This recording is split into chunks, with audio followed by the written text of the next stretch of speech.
welcome. Hello, chatters, lurkers, and to everyone out there. Welcome to the stream. As always, we start the stream with the business side of things. And what do we mean by the business side of things? Well, by the business side of things, we mean we want to make sure that you, yes you, have a good quality stream. And how can we ensure that? We can, the same way that you ensure the quality of anything, and that's by testing things.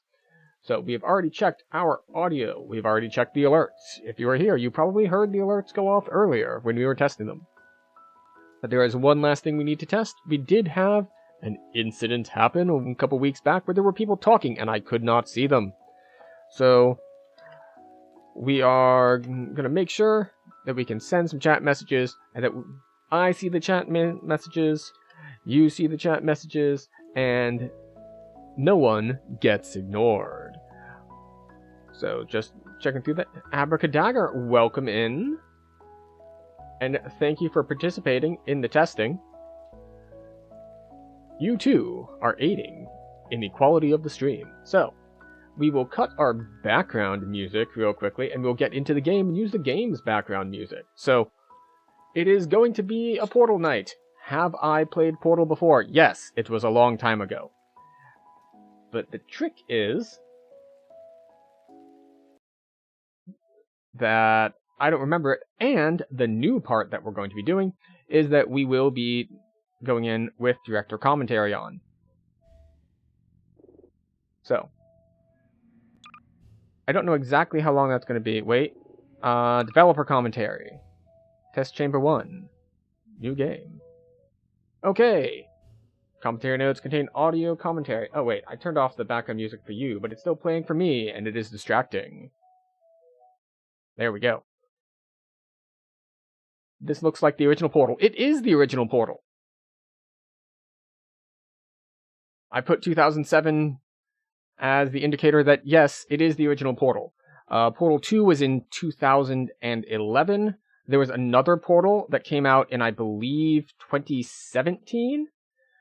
And the other bit was they released not too many years back, like within the last couple years, there is an RTX on version of Portal that is the original Portal, but with all the NVIDIA ray tracing stuff. Welcome to Tornado Loving 472 Hopefully you've official. already had a Welcome chance to in. enjoy the offbeat 4720. perspective and new game mechanic of Portal. To listen to a commentary node, put your crosshair over the floating commentary symbol and press your use key. To stop a commentary node, put your crosshair over the rotating node and press the use key welcome again. in, Mr. or Some Mrs. commentary Tornado. nodes may take control of the game in order to show something to you. In these cases, Yes, hello. simply press your use key again to stop the commentary. Please let me know what you think after you've had a chance to play, as we think we are just at the beginning of taking advantage of this type of gameplay. I can be reached at gaben@valvesoftware.com. Thanks, and have fun. Also, is it not wild that the developer commentary just straight up says, it's like, hi, this is my email as the head of the company. Go ahead and send me an email. Like, that seems odd, doesn't it?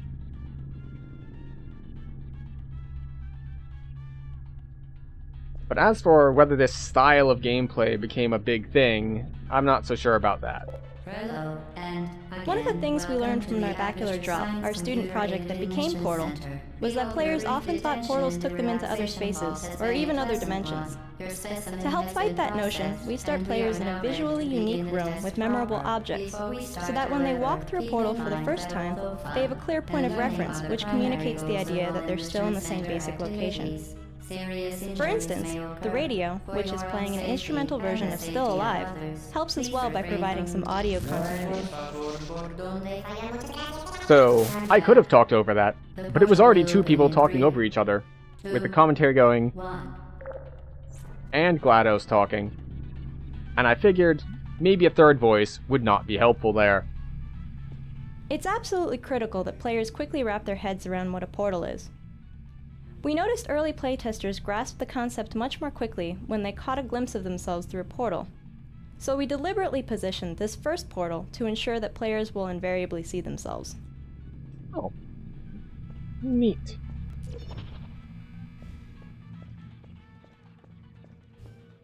Hold on. Why? Why is the director commentary up on the wall? Wait, can I activate it from down here?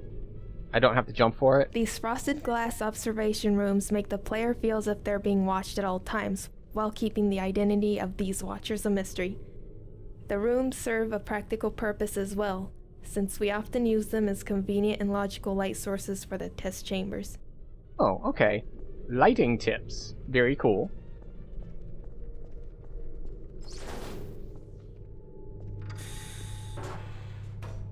Portal is effectively an extended player training exercise. We spend a huge portion of the game introducing a series of gameplay tools, then layering those tools into increasingly difficult puzzles. This layering starts here, where we train the button and box mechanic, before introducing the more complicated concept of portals. Excellent. We're going to turn the game down just a hair. There we go. Excellent.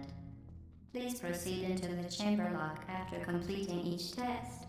First, however, note the incandescent particle field across the exit. Noted. This aperture science material emancipation grill will vaporize any unauthorized equipment that passes through it. For instance, the aperture science weighted storage cube. Mm-hmm. Hooray! Basic training complete. But they just said, of course, that most of the game is training you in different mechanics.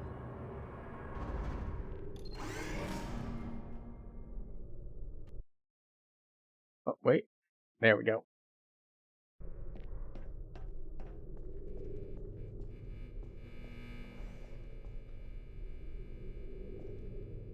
Please place the weighted storage cube on the 1500 megawatt aperture science heavy-duty super colliding super button. We wanted players to feel safe while standing in a portal, so we never kill them or destroy objects within a portal that's closing.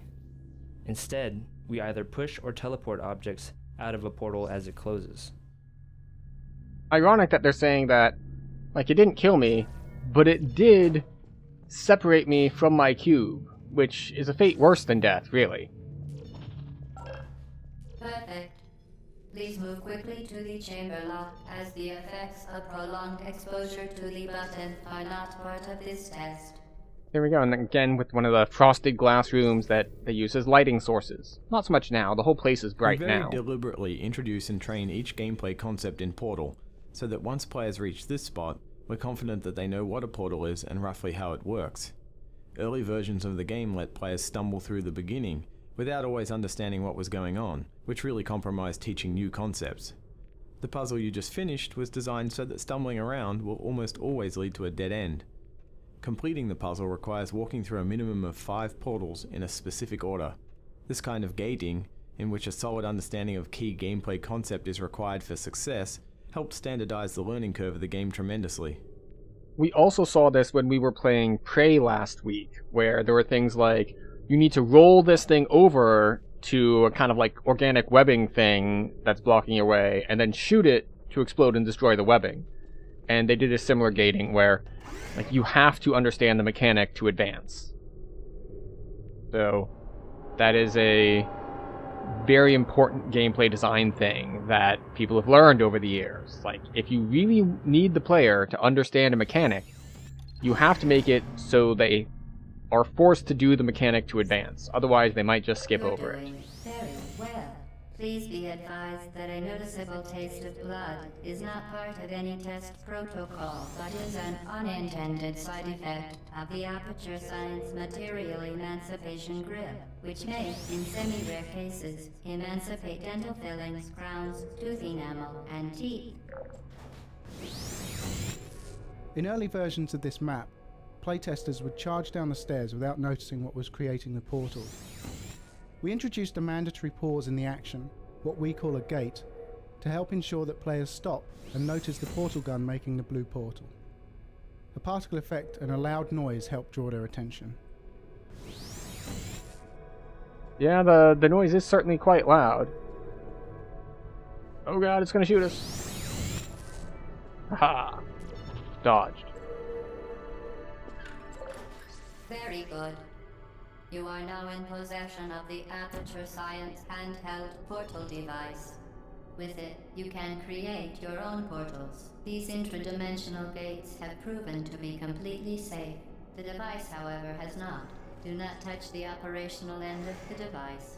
Do not look directly at the operational end of the device. Now I want to look at the operational end of the device. Don't tell me what to do.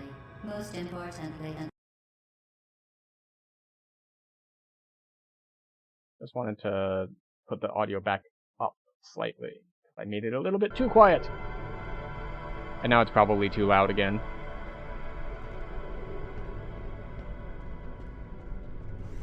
Please proceed to the chamber lock.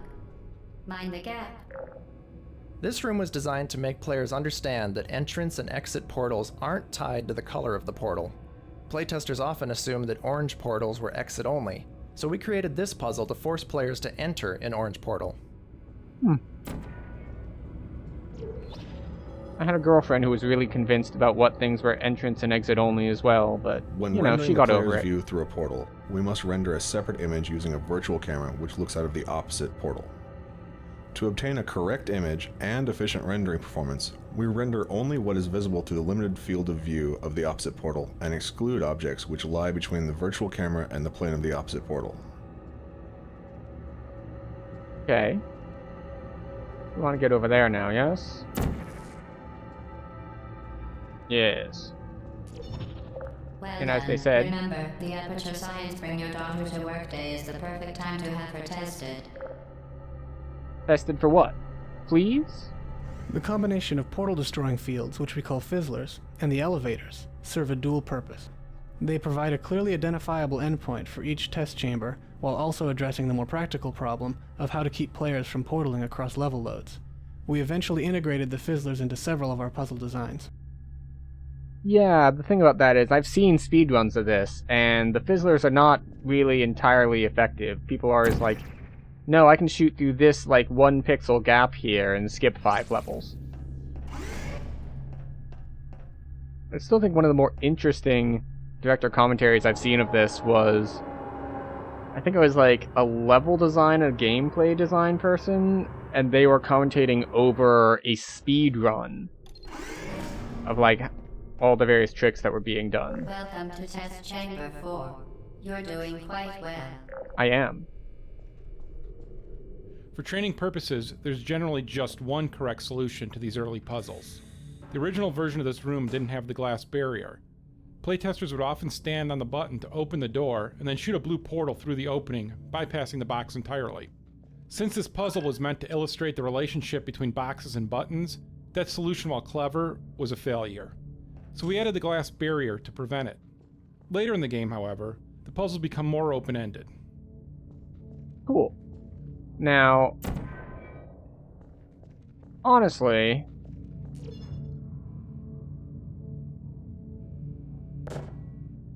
we don't need to go in there to get this.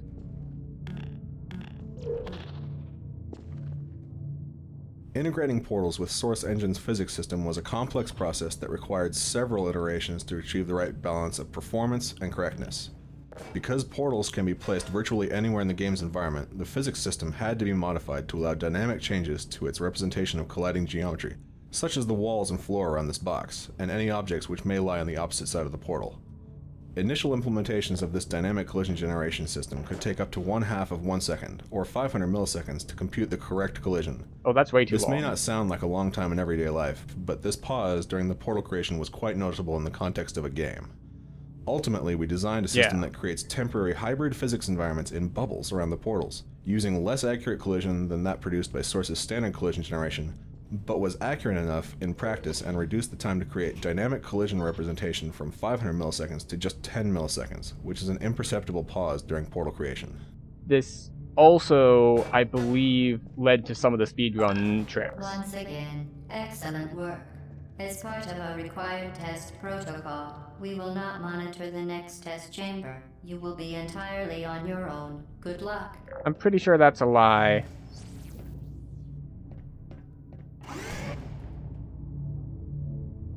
Alright, off we go. Hopefully, maybe. There we go.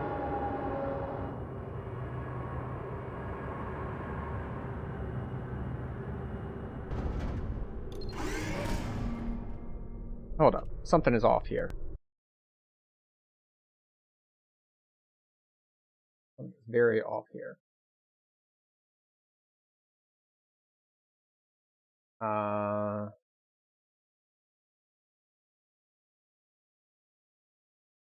Yes. And no.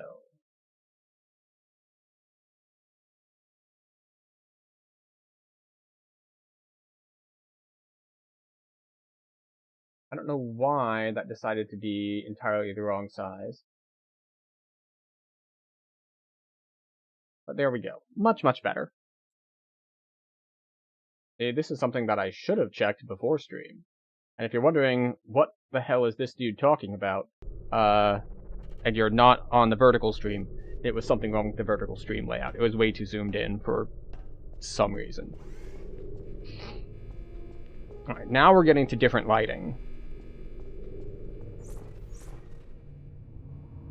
Early versions of Portal featured more detailed, cluttered environments, much like Half-Life 2.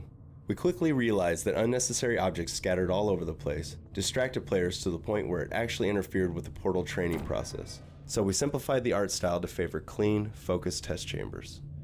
The modular approach we settled on makes it look plausible that the chambers can reform dynamically on these pistons.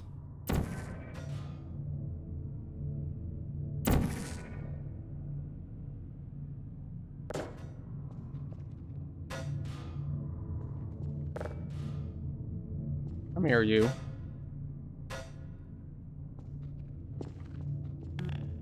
I'm here.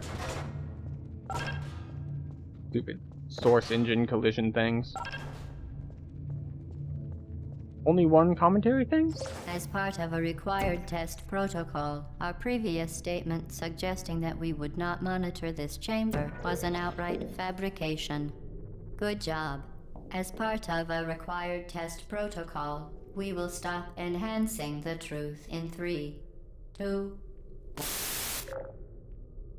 Yeah, I think the truth is still suitably enhanced.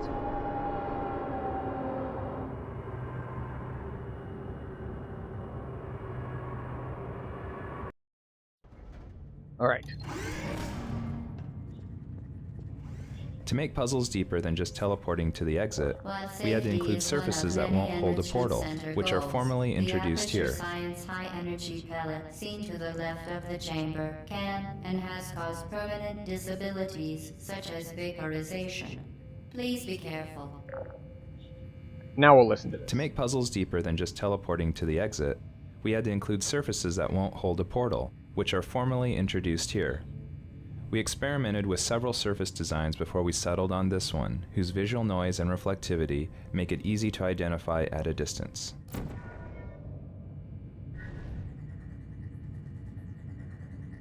Unbelievable. You. Subject name here. Must be the pride of. Subject hometown here. Of course. Well, it has been quite some time. We have not gotten to the difficult puzzles yet, so we haven't really struggled. We are still very much in tutorial mode. Even if it has been, I don't know how many years since I originally played it. But let us get forward! Warning devices are required on all mobile equipment. However, alarms and flashing hazard lights have been found to agitate the high-energy pellet and have therefore been disabled for your safety. Good. Originally, now these use the Aperture Science unstationary scaffold to reach the chamber lock. Originally, these scaffolds ran on electrified tracks. But crafty playtesters would hop along the rails to the exit, bypassing the puzzle entirely. We tried to solve this by killing players as soon as they touched the rails. That solution ended up being too much of an overcorrection, as even skilled playtesters were getting frustrated by these one-hit kills in the more complex puzzles later in the game. Making the scaffolds run along immaterial beams of light solved both problems. Alright, so you don't get punished by dying immediately, but also you can't cheese it by walking on the tracks. Makes sense.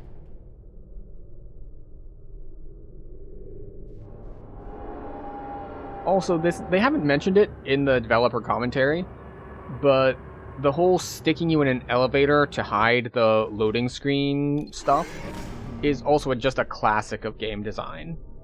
Even though layering player training was a design goal from the start, we still ended up introducing some concepts too quickly. For instance, this used to be the first energy ball redirection puzzle. Playtesting revealed that this puzzle introduced too many new concepts at once, which ended up frustrating a lot of playtesters. Followed by death. Good luck. Followed by death, indeed.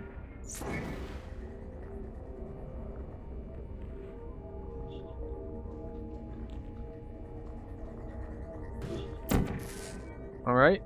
We see where the ball goes. It's really nice that the ball leaves a scorch mark so you can see exactly where to shoot your portal. Even though layering player training was a design goal from the start, we still ended up introducing some concepts too quickly. For instance, this used to be the first energy ball redirection puzzle. Playtesting revealed that this puzzle introduced too many new concepts at once, which ended up frustrating a lot of playtesters. In response, we inserted 2 test chambers before this one to make the energy ball redirection training more gradual. Hold on a second. I think I might have done this wrong. But I need to get it in there.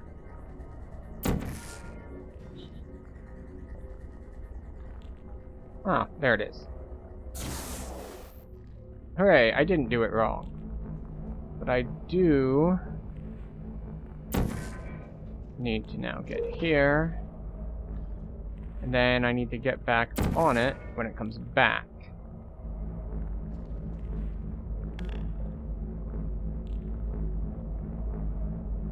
Eventually. Slowly.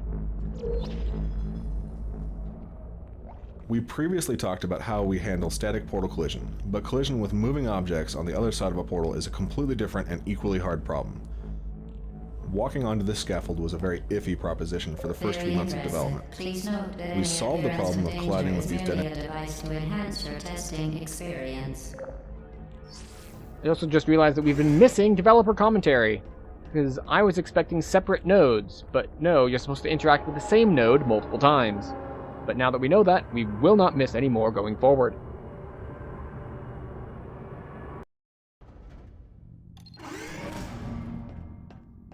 The Enrichment Center regrets to inform you that this next test is impossible. Make no attempt to solve it.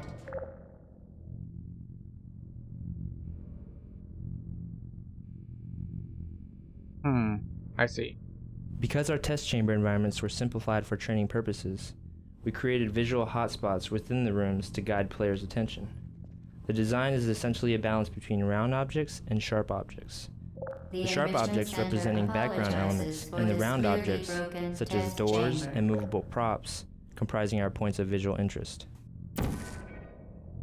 For the first few months of development, we rendered the views through portals to 2 off-screen textures.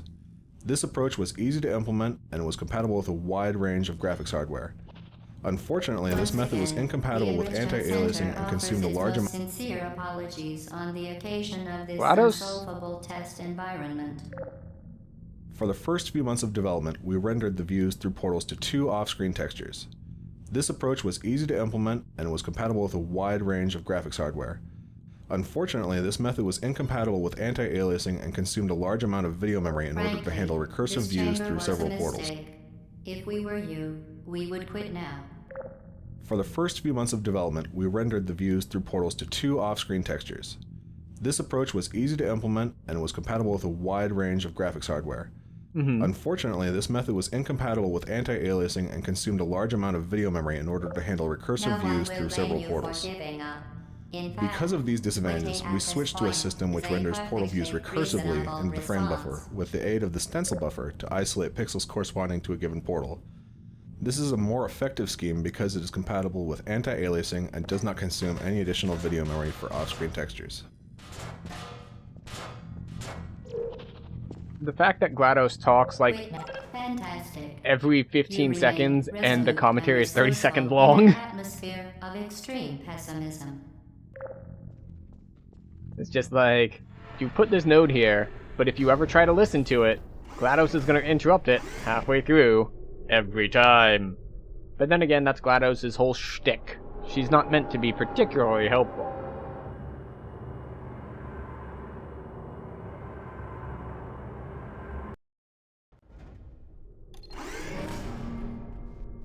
Alright, wait for it. Is she gonna talk? No? Okay. Portal momentum ended up being the hardest concept to convey. For this series of puzzles, which went through more design iterations than virtually any other part of the game, we introduced the idea of redirecting your momentum using portals, slowly, step by step. We even have the AI voice pretty explicitly explain the elements of the puzzle, something we avoided throughout most of the rest of the game. Portal momentum ended up... I remember this bit. To reiterate, previous warning. Momentum.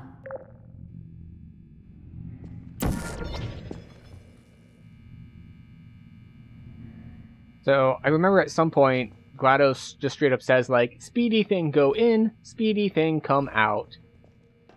Using gravity to fall into one portal so that you come rocketing out the other portal, a skill we call flinging, was another difficult concept to train.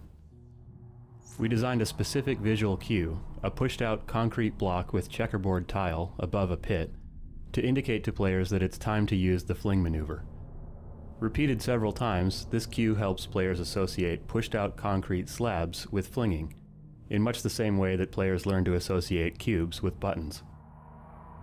So, like a diving board. Also, you know, it has this visual aid here.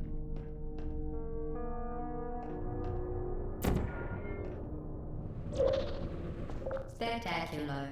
You appear to understand how a portal affects forward momentum, or to be more precise, how it does not. Cool.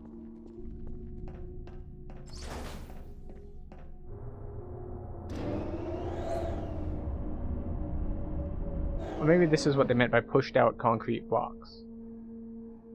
Originally, these exit portal surfaces were static geometry in the final position, but playtesters stubbornly refused to look up to find them.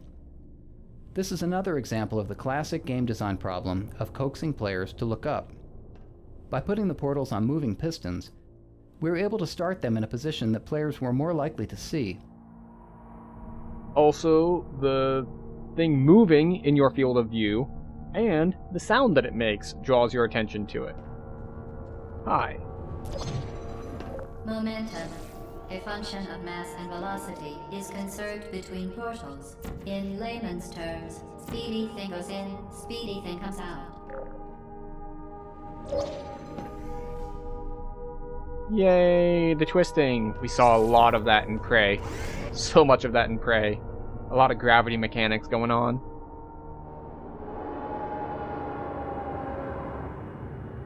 Although this is a little bit less disorienting because it's not happening like while I'm in a gunfight with like guys who are standing on the ceiling from my perspective.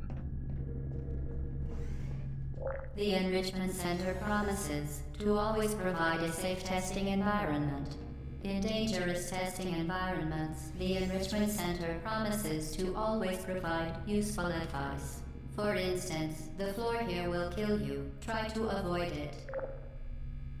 We found that rather than looking into portals to see where it went, playtesters would often leap blindly to their doom. In response to this observation, the moral of this puzzle is, look before you leap. The safe orange portal is out of the player's view from this balcony. That forces them to peer through a portal to see it, which trains players in their remote viewing capabilities of portals.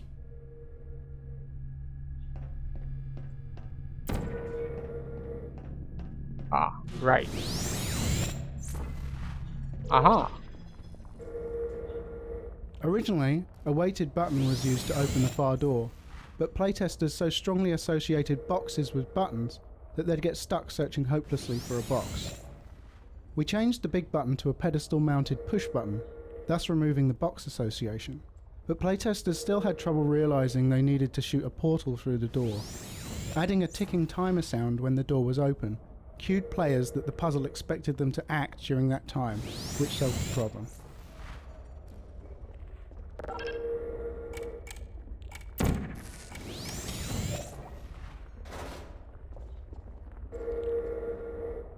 So, the commentary did tell us the solution to the puzzle, which is not something I expected.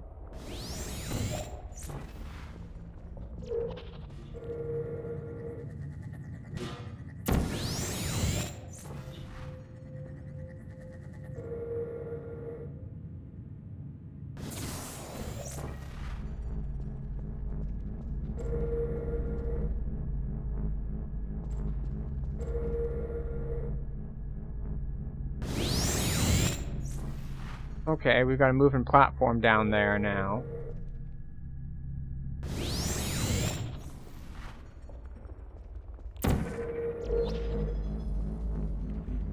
This room is designed to build anticipation for the big moment when players finally get the fully powered portal gun. The puzzle path brings you in a circle around the device, so that it's virtually always in sight, right up until you grab it. It can now manufacture 2 linked portals at once. As part of an optional test protocol, we are pleased to present an amusing fact. The device is now more valuable than the organs and combined incomes of everyone in Subject hometown here. Well, I mean, my organs weren't that valuable in the first place, but everyone in town now. That's some expensive stuff. Crouching. Do we care about the crouching mechanic? Probably not. We might care about it later, but we do not currently care about it.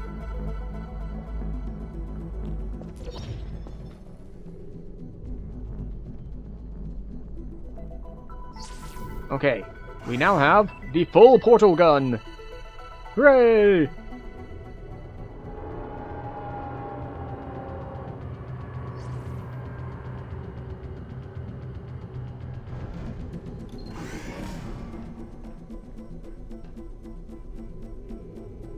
Player training doesn't always stick, especially after the introduction of a big new concept. For instance, after they had acquired the fully powered portal device, playtesters often forgot about the fling maneuver. Since it's such an important skill, this puzzle is designed to reintroduce the idea of flinging. Okay. Get Lucy to fling yourself. Fling into space.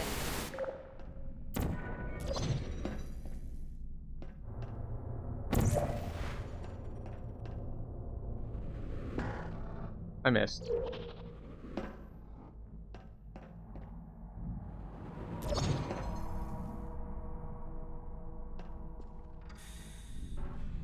Okay, cube up there. That over there.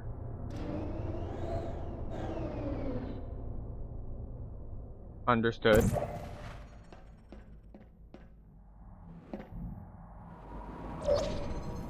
Hooray! I have a cube.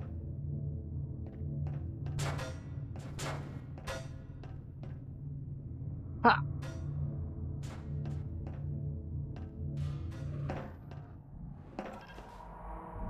Wait, that worked?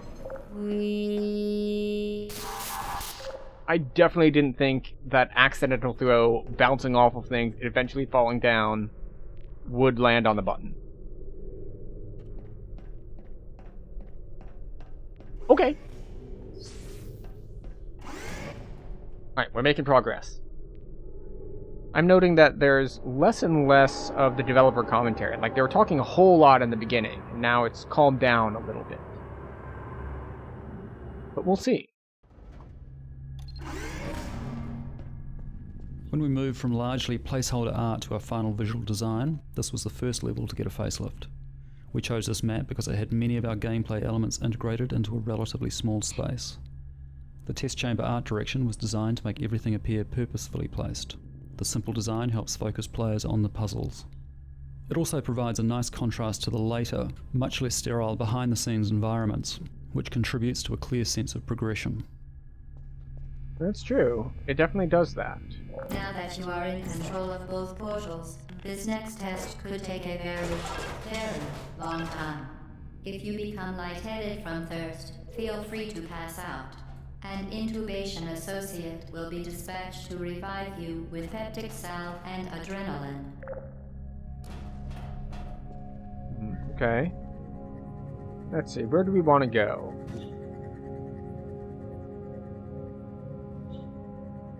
Alright, we'll drop down. Light shows there. Scorch mark shows there.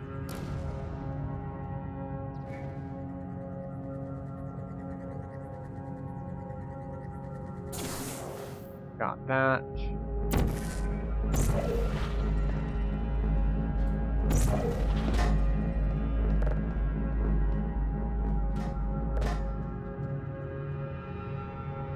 Ha! This is the first map in which we experimented with solving the puzzle in as few portal placements as possible. We tried to fit that concept into the story mode, but were never quite able to sell it. Instead of abandoning the idea altogether, we added the concept to a series of post-game challenge maps.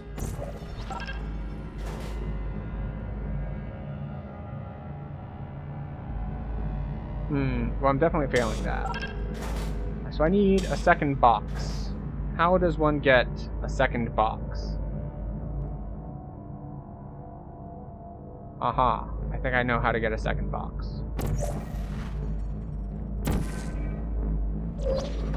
I missed.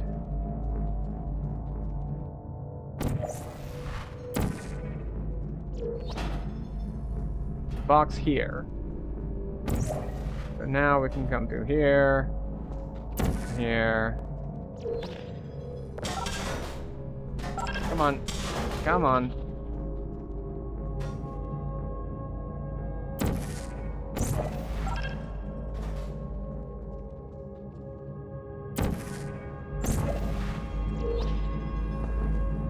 Okay, fine. Fine. We'll do it this way. The momentum doesn't work the other way. A problem we came across with virtually any puzzle involving boxes and doors was that the players could portal the boxes to the other side of the door, thereby trapping themselves in a room with buttons but no boxes. We set up special triggers to detect and handle these cases, and then added the box delivery tubes to ensure players could always be supplied with the required tools. Neat. I hadn't even realized that was a problem. Previously mentioned required test protocol, we can no longer lie to you. When the testing is over, you will be missed.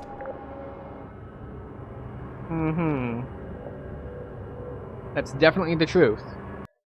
We will be turned into mist. A few playtesters put a portal on the floor and distributed here, by Sixo. and used the rising stair pit to skip the rest of the puzzle. We'll usually rework a level if playtesters discover a way to bypass chunks of the puzzle too easily. But in this and a few other cases where skipping ahead arguably takes more skill than solving the puzzle properly, we let the ninja solution stand. A few playtesters put a portal on the floor here, and used the rising stair pit to skip the rest of.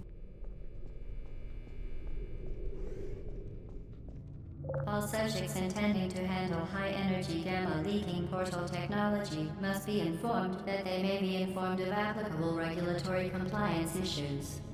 No further compliance information is required or will be provided, and you are an excellent test subject. Okay.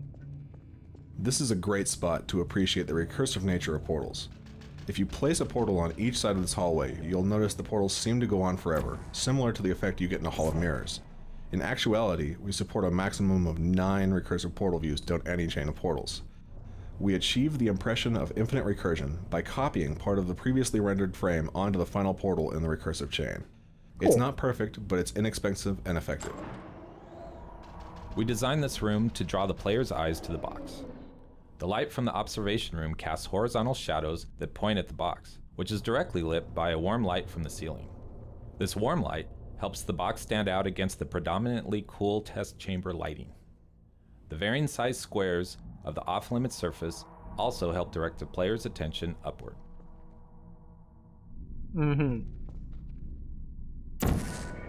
Well, let's try to fling, shall we?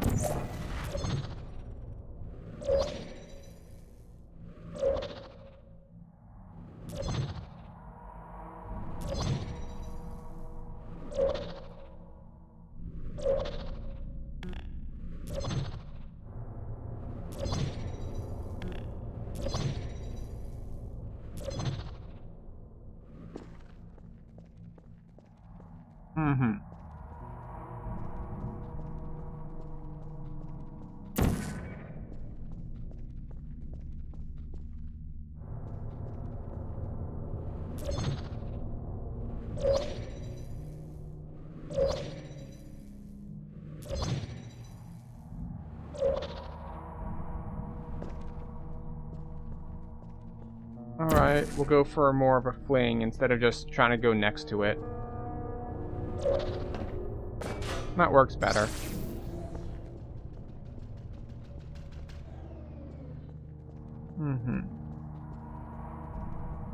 Well, we're already being slower than I would like at solving all of these things, but it's fine.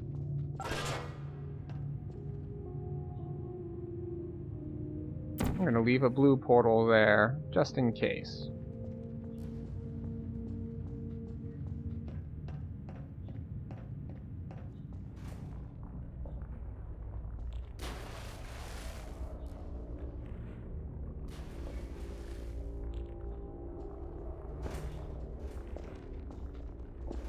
I'm refusing to use a portal.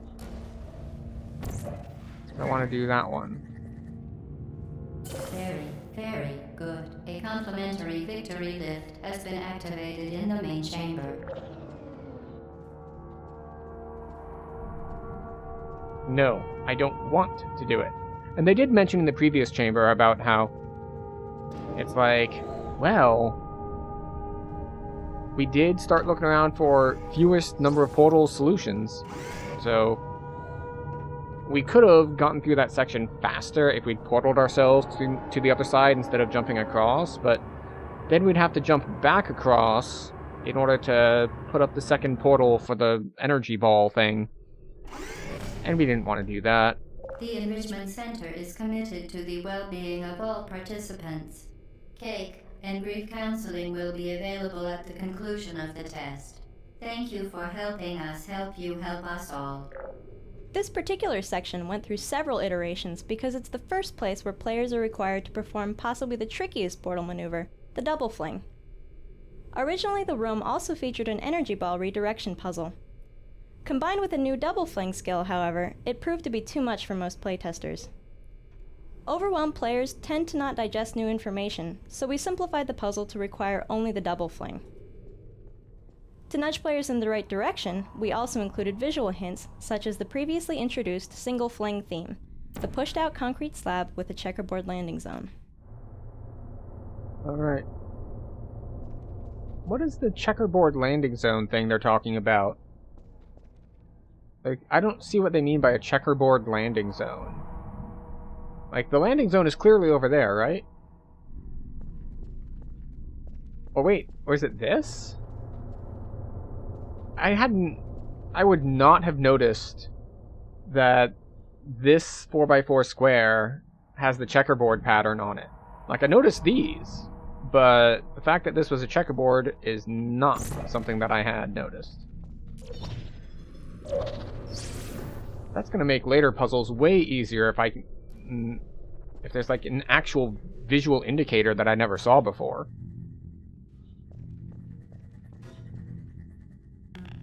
This puzzle requires players to redirect an energy ball through multiple portal placements. The multiple steps cause many early playtesters to panic and accidentally redirect a ball right into themselves, with deadly results. We redesigned the test chamber so that portals can only be placed in the top half of the room, which solved the problem by generally leaving players out of the ball's reach. Okay.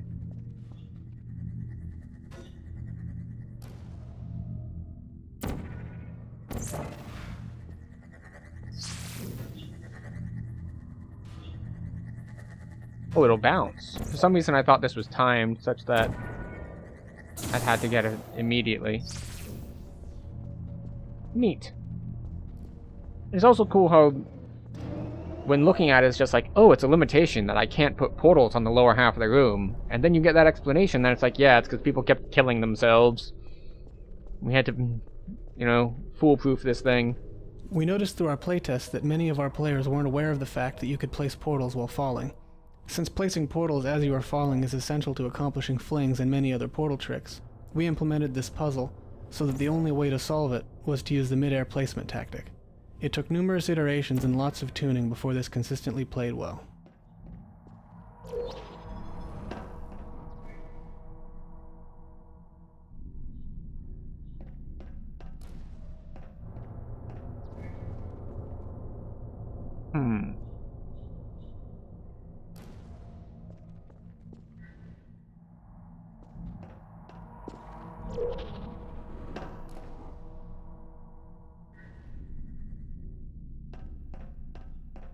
Ah, here it is. It's like, I'm clearly missing something important. And the important thing... Right, that's yellow. Got it. Is my initial momentum. There we go. I almost missed that side passage.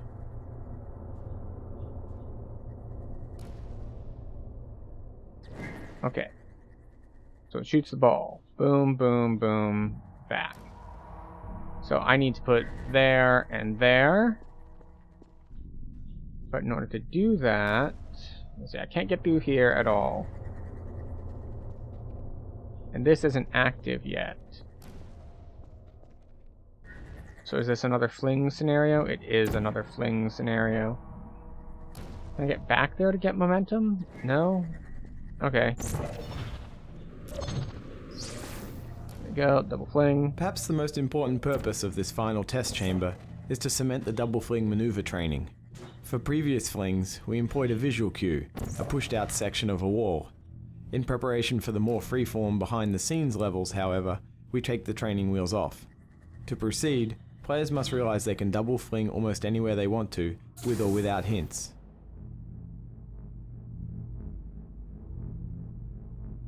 Alright, so we lit up the thing, but now we just need to get back to that side. Which means we need to, as mentioned, double fling.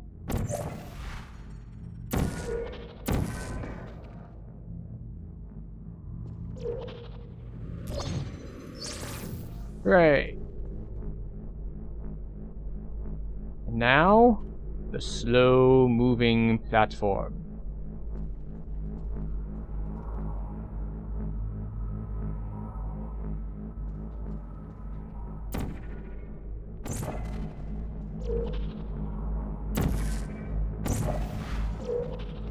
Oh. I tried to jump, and I was not successful in jumping. It's okay. We'll be fine.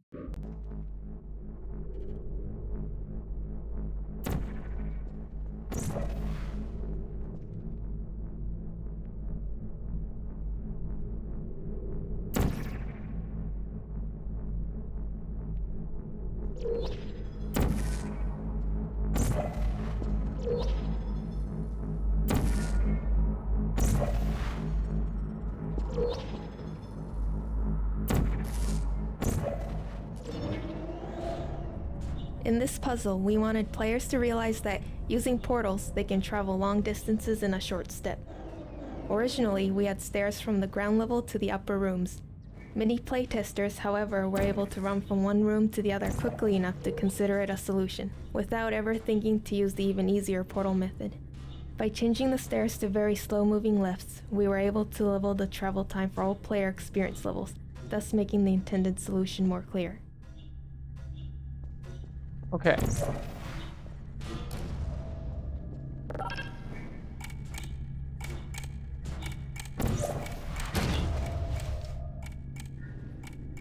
That was the wrong portal color. We appear to have killed ourselves. In this puzzle, we wanted players to realize that using portals, they can travel long distances in a short step.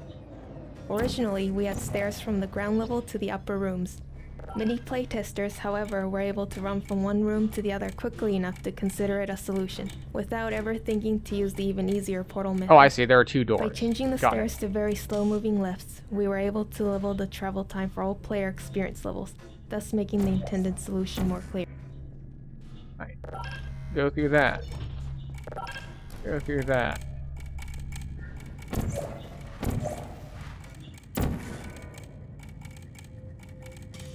Did you know you can donate one or all of your vital organs to the Aperture Science Self-Esteem Fund for Girls? It's true.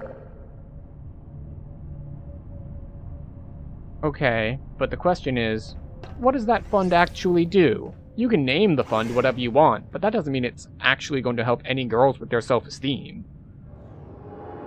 It's much like when Congress decides to pass laws. It's like, oh wait, what is this law? Oh, why, this is the saving puppies and giving candy to everyone law. Okay, what does it do? Surveillance state. It's like, oh. That's Due not to at all what was mandatory advertised. scheduled maintenance, the appropriate chamber for this testing sequence is currently unavailable. It has been replaced with a live fire course designed for military androids. The Enrichment Center apologizes for the inconvenience and wishes you the best of luck. Where's our... There For it is. Portal, we wanted to create a turret that was different from the traditional Half-Life 2 turrets. The Half-Life 2 turrets are nothing more than mindless mounted guns. In Portal, we wanted the turrets to have personality, to be characters. The first step was a redesign of the look. Once we had the look of the new turrets, they seemed less like menacing machine guns and more like cute robots. And robots can never really be cute until they are talking robots. So the next step was creating the vocal characteristics of the turrets. Working with Ellen McLean, we settled on an innocent-sounding voice with dialogue to match. This juxtaposition of killing machine and innocent, non-aggressive personality ends up making the Portal turret a memorable character. I love how that thing wobbled forever before it eventually fell over. Also, welcome in, Foxhole, and yes, all is going well. Even though we didn't want Portal to be too combat heavy, we wanted to add at least a light combat mechanic. After a few less than successful attempts to actually realize this light combat concept, we settled on turrets as a good compromise. The turrets can be defeated with tricky portal maneuvers, but they're also susceptible to a more straightforward berserker approach. Who's there? I forgot they can turn. You know what? Straightforward berserker approach it is. Sentry mode activated. Who are you? Take it back.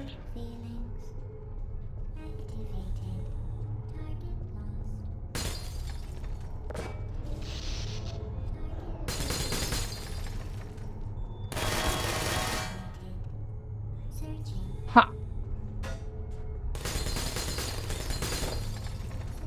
Ha! I'm not really particularly adept at throwing things. You wish the majority of games had in-game commentary? It would be cool. I haven't actually listened to the commentary in this one before, so while I did play the game, forever ago, the commentary is new to me. Oh, right? From the developers? Yeah. Even though Portal tells a simple story, we created a lot of backstory. For Aperture Science, for its employees, for its rivalry with the hated Black Mesa, and for where all of this fits into the cosmology of Half-Life.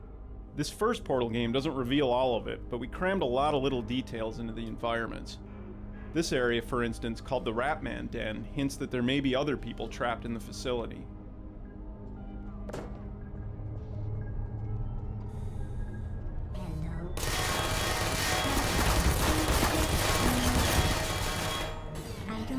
I probably should have paid attention to my surroundings.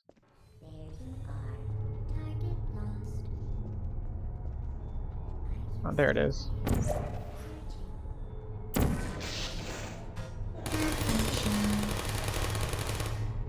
That was a bad idea, though.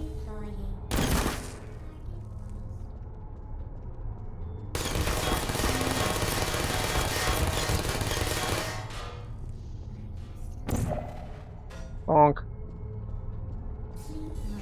I missed? What do you mean I missed?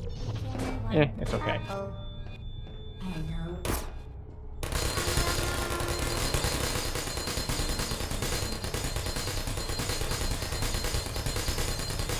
He's gotta run out of bullets eventually, right?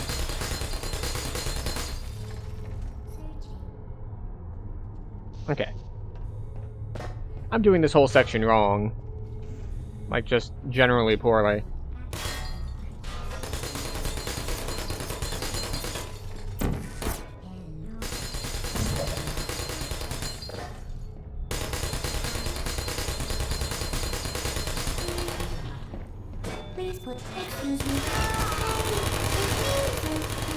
Excellent. There we go. Niet? Why niet? Was ist this niet? Bullets for days. Niet to the, they will run out of ammo. In fact, they appear to not. But we have, in fact, come to the end of our first hour of stream, wherein we stop and we take a quick break to stand up, stretch, and just take a little bit better care of ourselves to not get blood clots in our legs. So this will be a 3-minute break. Feel free to take care of yourselves as well. Stand up, stretch, grab a drink, grab a snack, all that good stuff. And I'll see you in 3 minutes.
Alright, we've returned.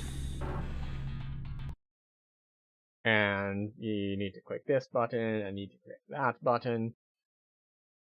And there we go. So, we have turned off the dog cam for now, as she has chosen to remain in her crate instead of on her bed. So, let's see.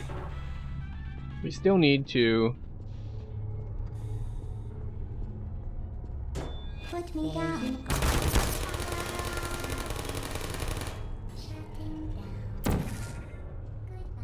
Well, I was gonna say fight these guys, but...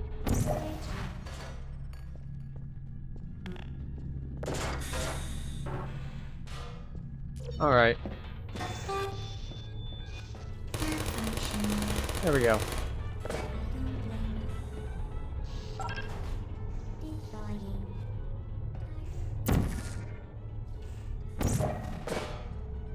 Testing. Who's there? Are you still there? Who are malfunctions? Hello? Shutting down. Yeah. Well done, Android. The Enrichment Center once again reminds you that Android Hell is a real place where you will be sent at the first sign of defiance. We just had to disintegrate that last one in the disintegration field, or whatever its proper name is.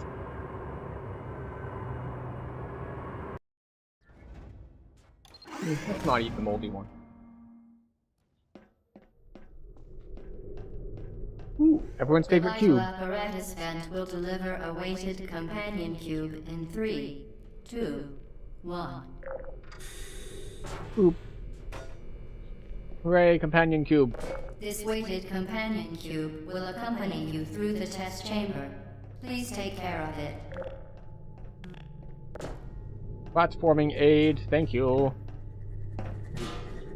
We designed this hall so that players had to use a box as a shield, but many playtesters read it as an avoid the energy ball timing puzzle and simply left the box behind. We solved this in large part by having the AI talk about the box. A lot. Once the dialogue went in, playtesters went from routinely abandoning the box to never wanting it to leave their side. Since we weren't going to make the players lug a box around for the rest of the game, we had a scene at the end of the level where the players are forced to kill the box.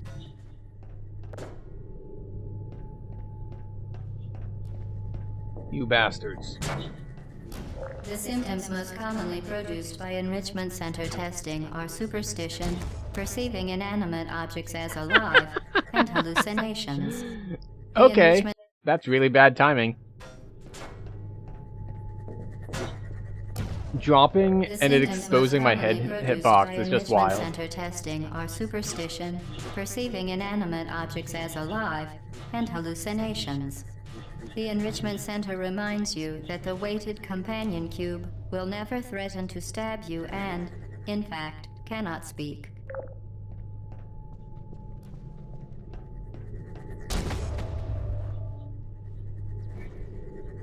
Just sworn it was coming from the other direction. The companion cube will never threaten to stab you and, in fact, cannot speak.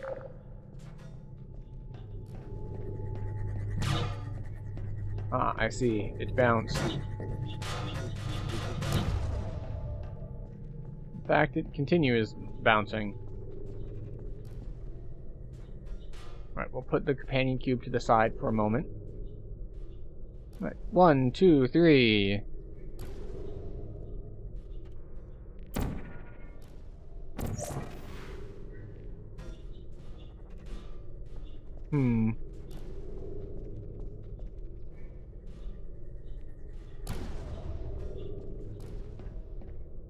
Hmm.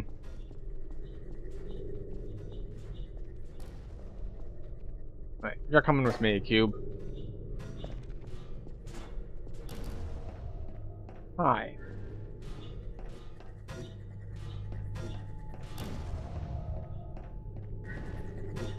Oh, is this a deflection thing? Step in.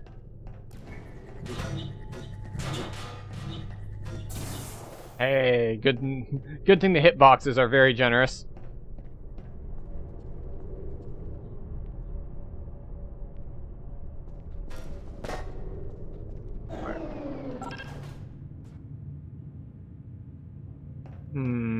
That is not good enough.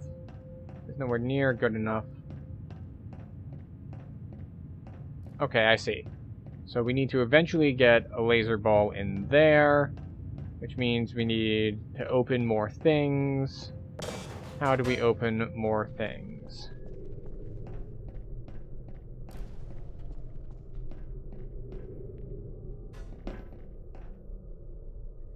Well, we don't have any way to do portals here. Any fling maneuvers we can make? We can get up onto this platform now.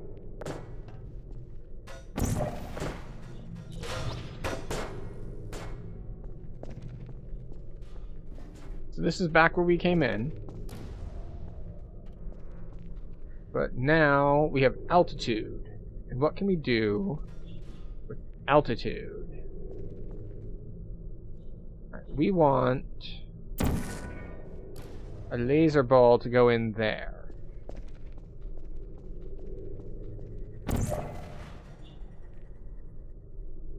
I might have done these out of order.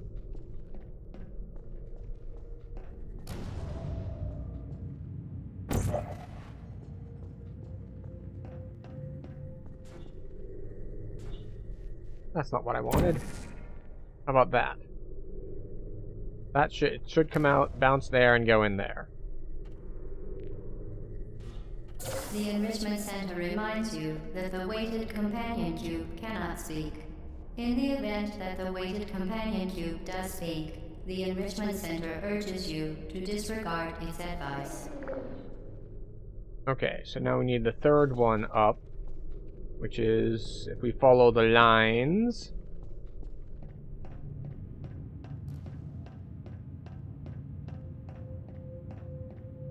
Can I jump this? No. Okay. So to me, that means that I'm going to need to jump onto this using myself.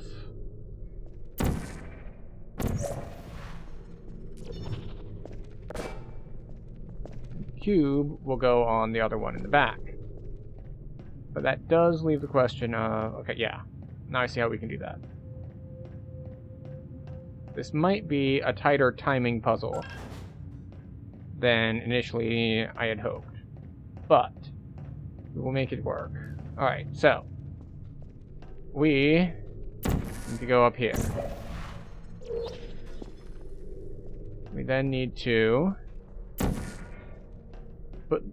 Alright, we put a blue portal.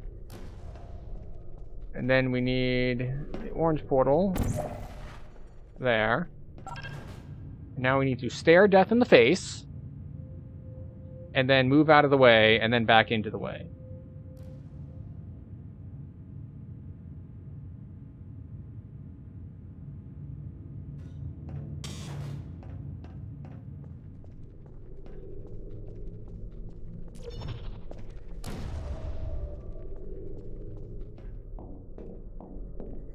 Why is it not shooting a ball of energy at us?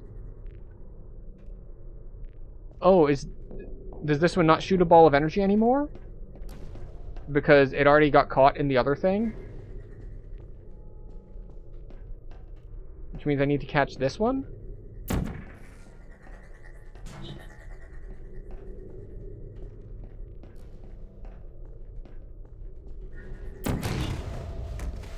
I knew that was gonna happen. I thought I could time it. Alright, we know what to do now. It's fine. Alright. There we go. We already got this ball. This ball has been captured. We need to capture the other ball.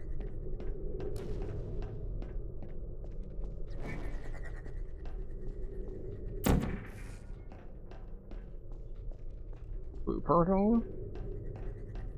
And then we need... I know where we need to put the orange portal.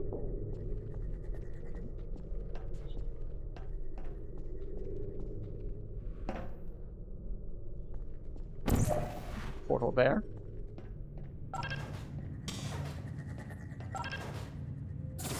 Got him. Yep, that activates that. Boop. Boop. I should have grabbed my weighted companion cube, shouldn't I have? I do need to go and grab my cube. I was too hasty. I left my cube behind. The developer commentaries even told us about this. They warned us that the players, they yearn for the cube. We must have our companion cube with us as much as possible. Oh, wait. No, not that way. This way.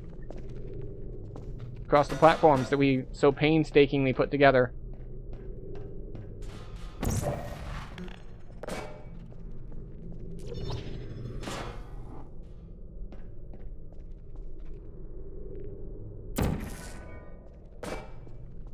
Alright, enough of this falling off the ceiling.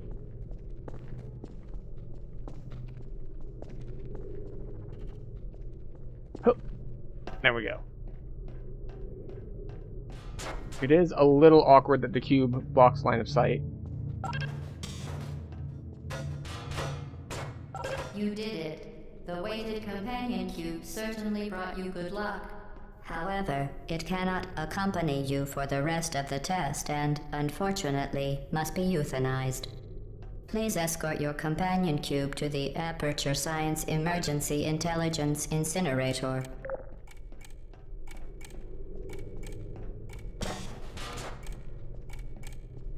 Goodbye, cube.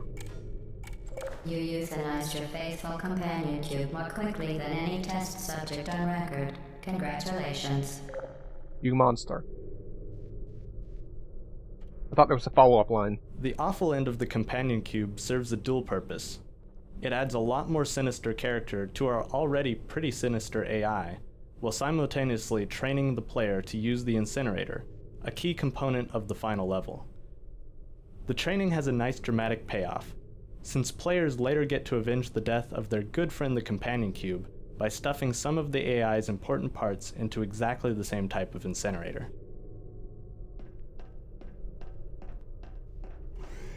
I know some people who,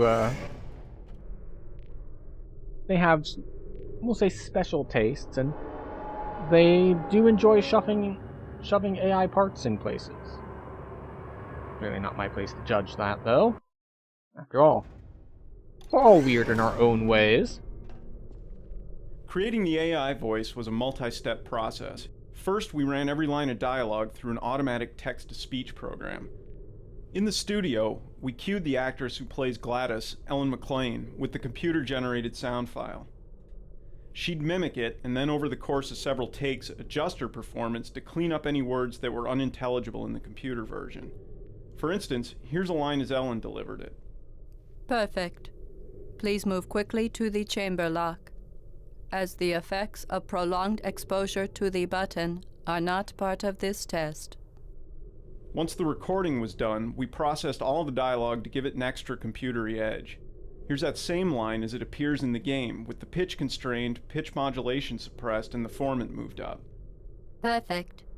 Please move quickly to the chamber lock, as the effects of prolonged exposure to the button are not part of this test. Oh. Neat. The experiment is nearing its conclusion. The Enrichment Center is required to remind you that you will be baked, and then there will be cake.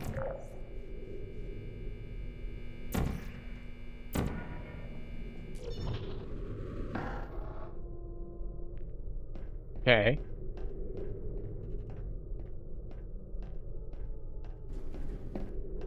As an actor, you come in, you do what you're told, you want to make your money, and sometimes you get good direction and sometimes you don't get good direction.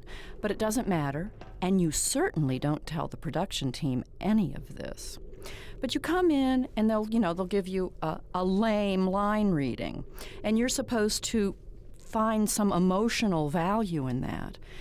But this is not what this team did. They would come in, for example, explosively indignant. That's a wonderful direction for an actor. So, explosively indignant. I must say that the production team won me over, because so often I get bogus direction, but this time I was actually directed and had fun at all the sessions. When she first said explosively indignant, I thought she meant that they came in acting explosively indignant. Not that that was the direction she was given for the line reads. But these guys, they came in explosively indignant. It's just why is that supposed to be a good thing? I see.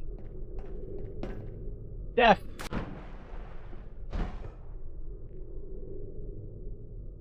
But there could have been treasure down. The experiment is nearing its conclusion. The Enrichment Center is required to remind you that you will be baked, and then there will be cake. Alright. So... there we go. Actually, we can move that further that way. Really?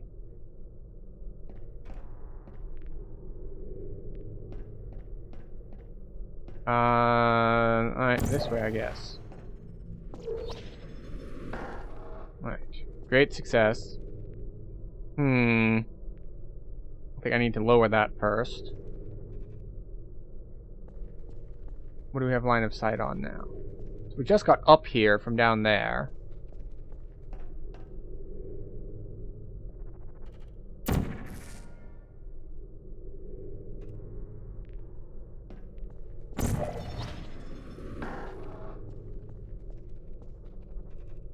Alright. Okay. Where are we trying to get to? Up here?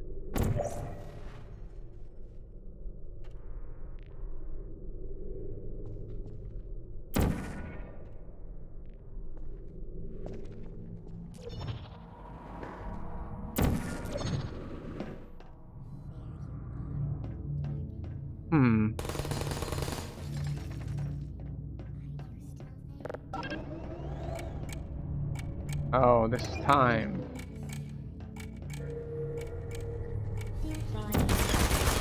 Oh god, why?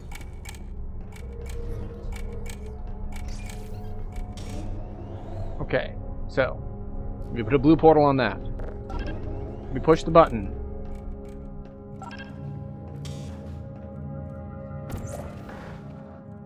What?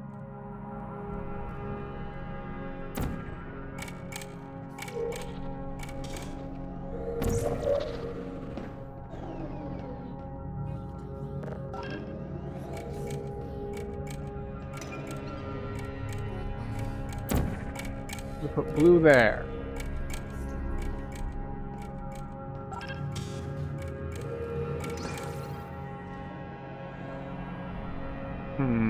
Perhaps I am doing this wrong.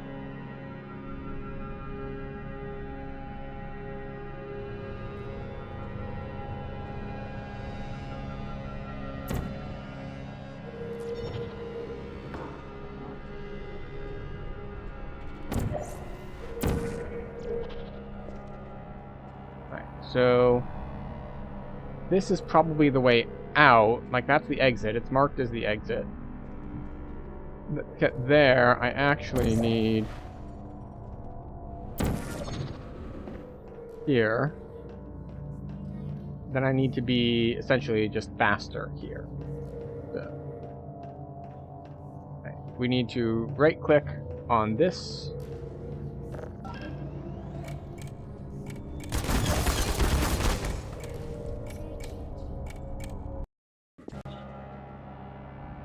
Maybe I'm being dumb. In fact, there's a good chance that I'm being dumb and I should kill those turrets first. I don't see a good way to do that, though.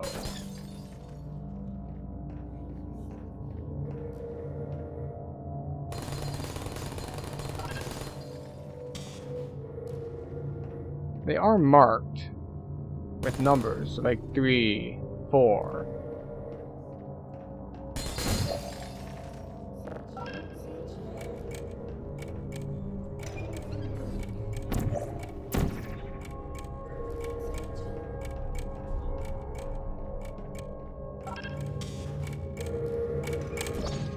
Oh, I thought it was gonna get a cool, like, flying sidekick thing going on.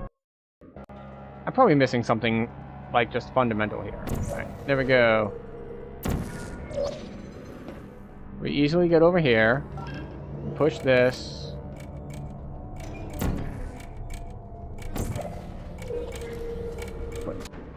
I guess I just need to aim higher? I thought that portal would definitely get me next to him.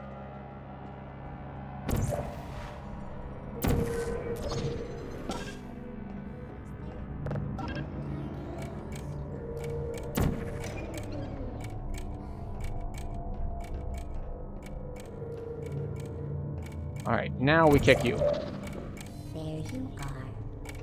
That's not what I wanted to do. We flew right by him and did not do anything.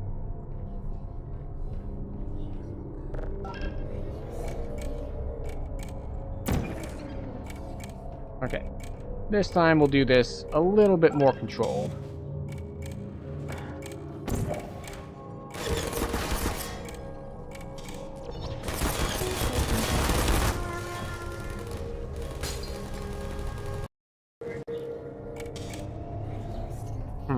I'm definitely doing this wrong.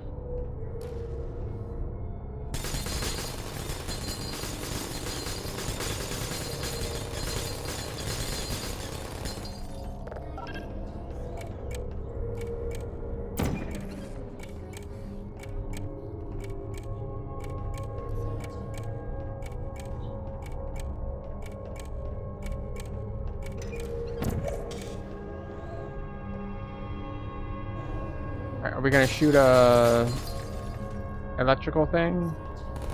Alright, energy beam, got him.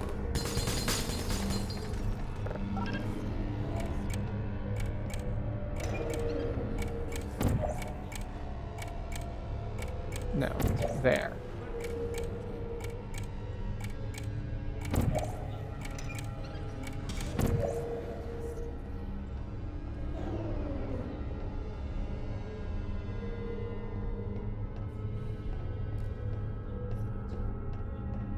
Okay.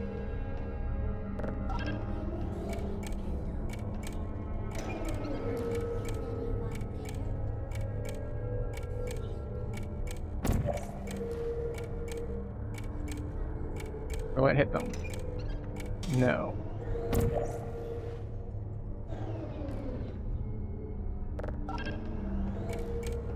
Just gonna turn around.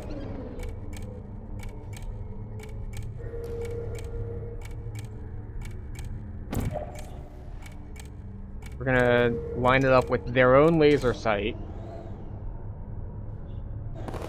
Alright, their own laser sight seems to be a good lineup.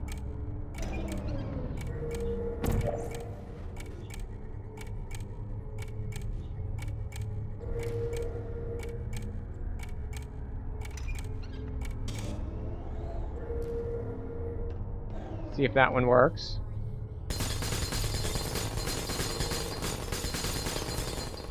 Excellent.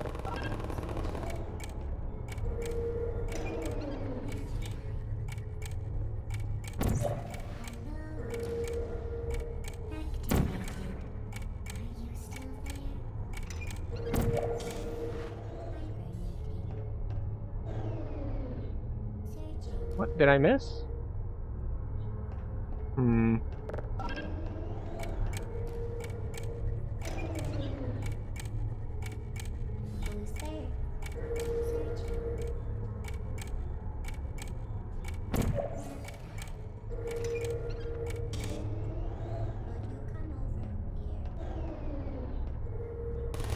Okay, at the long last, it is safe to proceed.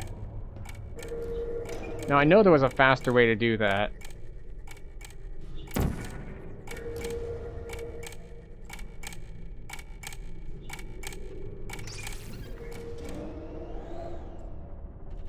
Alright, so there's stuff to be done here. There's like a bunch of stuff to be done here. Oh. I have locked myself in. Very well, then.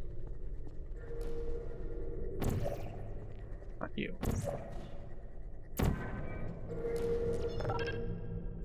Right, so we can open that door, and when we do that...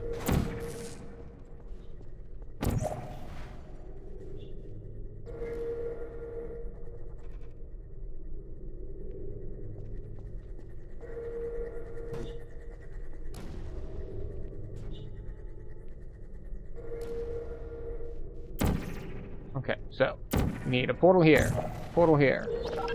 push the button.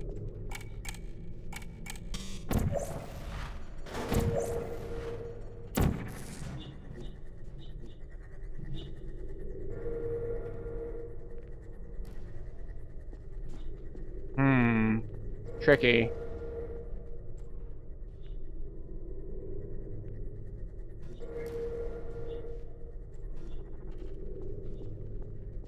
So, we need to get in this door.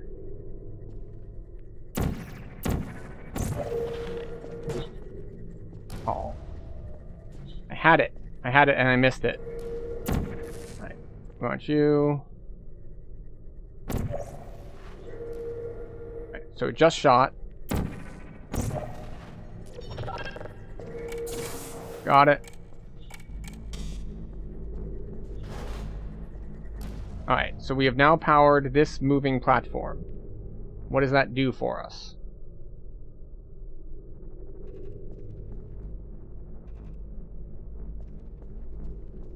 Let's see.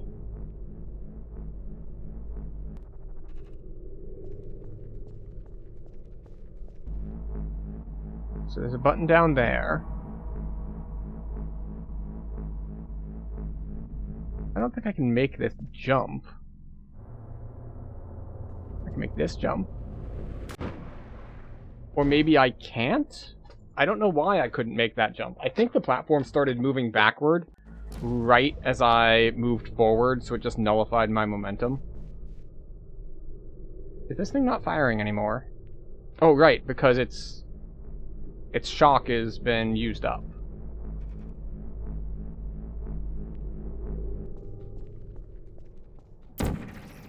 Yeah, so we can't put portals there, we can't put portals in here.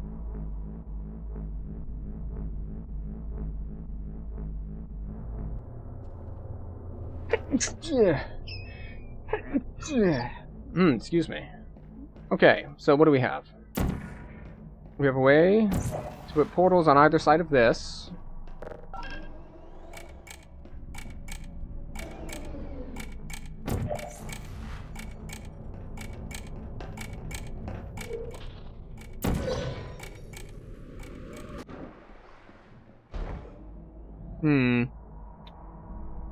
So much for that look before you leap lesson they were telling us about.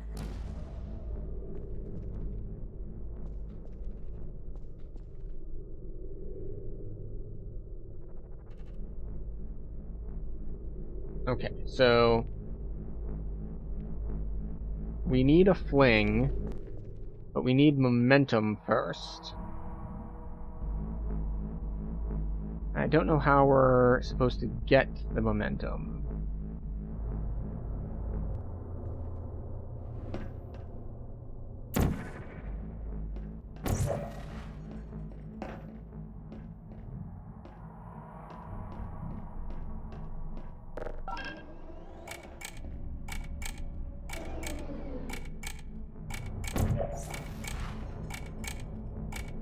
Alright.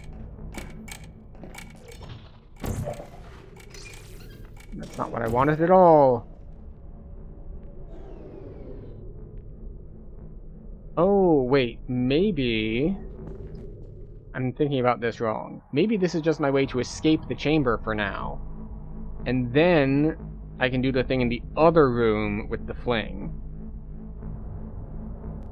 Now that I don't have to worry about things like, you know, dying immediately. Right, so this gets us back here. Right, wait.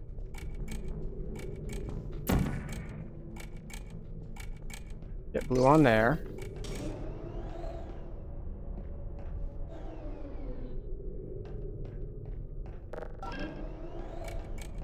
Right.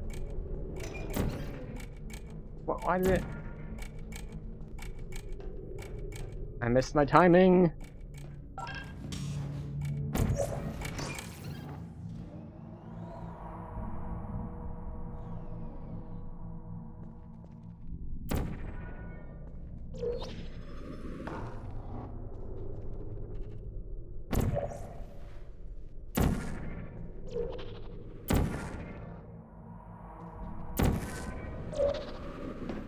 Okay. We need to come here. Now, like, the fact that that doesn't land a portal on it is where my main problem lies.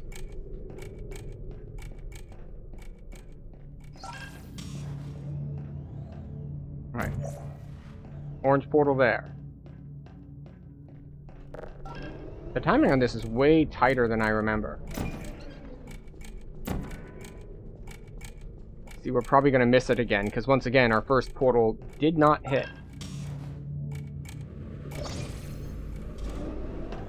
Hooray, we got it. And now we have to wait for the moving platform. Because we need to take the moving platform to... Oh, wait.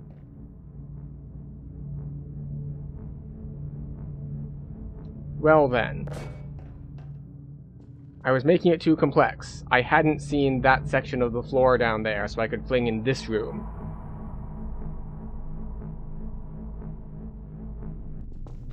Right. However, we still need to actually take this back the other way, because we need to open this back up to get to the other side again.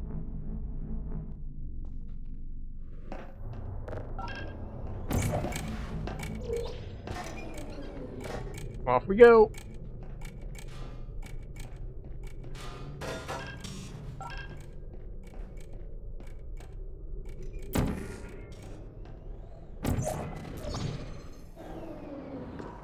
Hooray! That chamber took forever, because I was being bad. I say, as the chamber is not complete. What's down here? Alright, we have a big fling. But I think this is a case of multi-fling.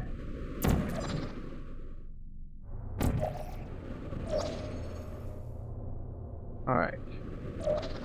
We came out of orange, so we need blue.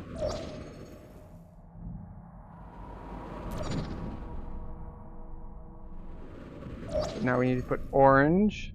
A little bit disorienting. Now we need to put blue.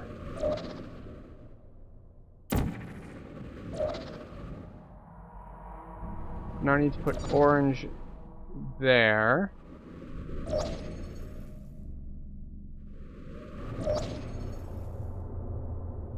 Man, I feel like the difference between having your portal like completely oriented so you don't spin every time through versus not is just wild for being able to stay oriented. Certain conditions. For more information, please attend an Enrichment Center Electrical Safety Seminar. Or not. You don't care about my safety anyway. What portal we got? Nice portal got. Alright, yes. Thank you, sound cue.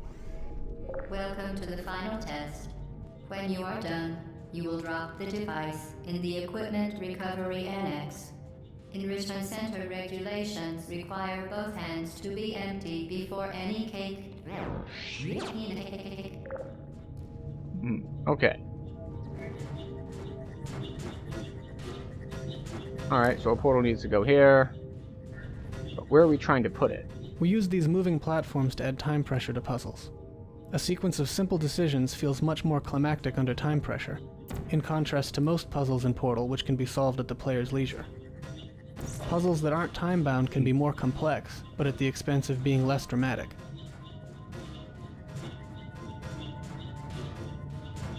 Okay, understood.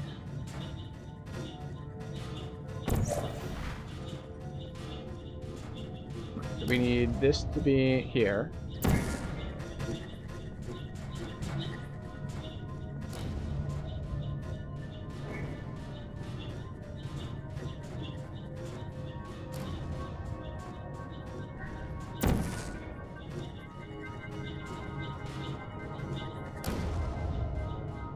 We need to get it in there. Alright. So the trick here is that if I just put the portal here, I can't put it just here and here because it doesn't come out going up here. It comes out going the other way. Yeah, see, it goes straight out. Oh wait, that's fine. I just need to make the portal go away. Alright.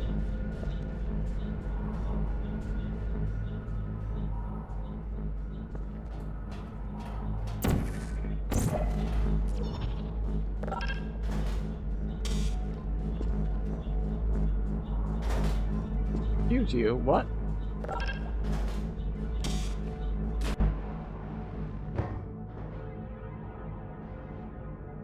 Why does the gate close when I push the button?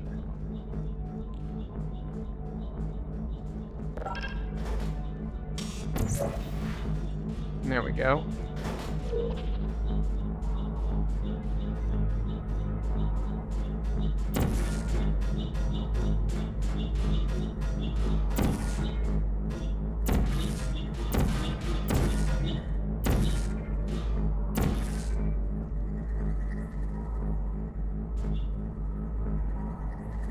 This is fine.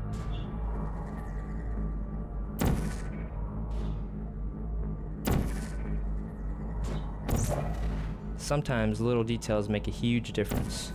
For instance, we had to add the left side to this wall to give players a visual representation of how thick it is.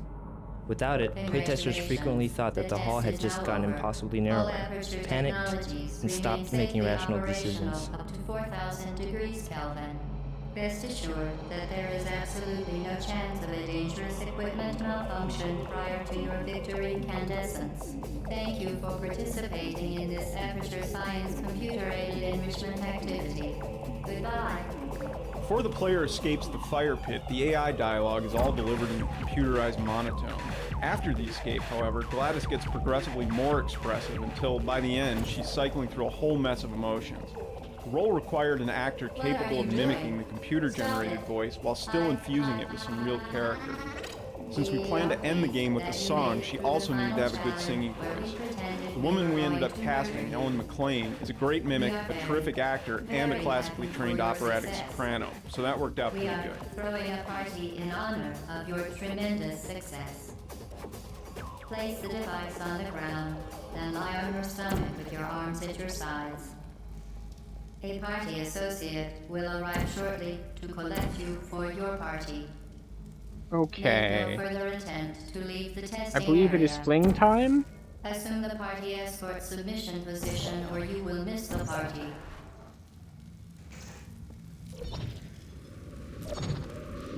Hooray, fling time! We're gonna miss the party, though. And you have to know that some people are like, well, no, I gotta do what I'm told. The game told me how this is supposed to work.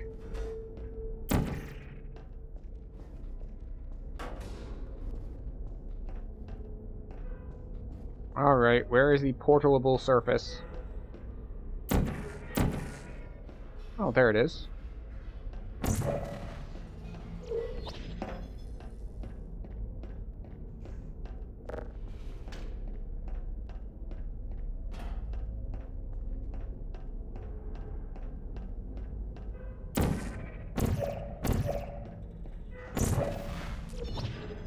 In these new areas, we weren't using the surfaces the player is familiar with.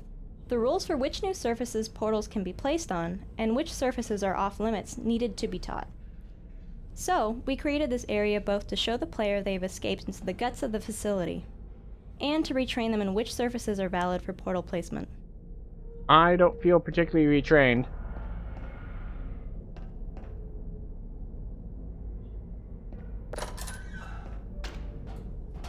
I was still just wildly experimenting.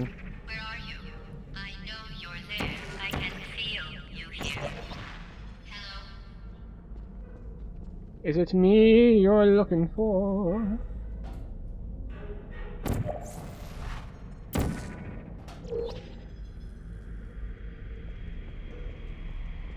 Okay, making progress.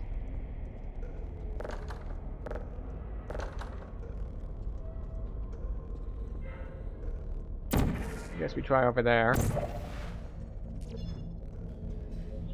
Alright, not here. Alright, we can't shoot portals through portals. In theory.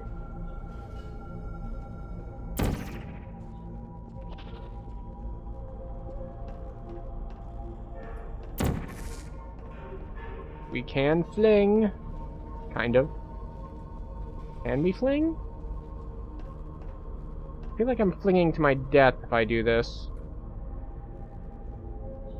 What about if we go way up top? I can make that, right? Yeah. Yeah, we can make that.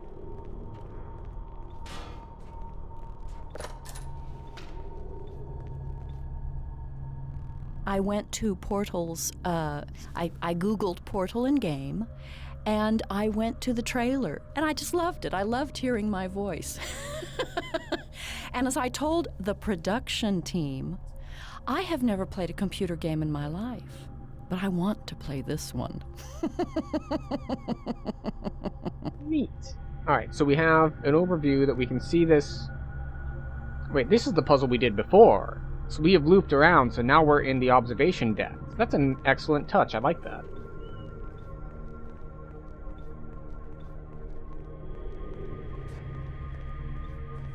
Yeah, and there's a different one. Oh, wait, I didn't want to grab a chair.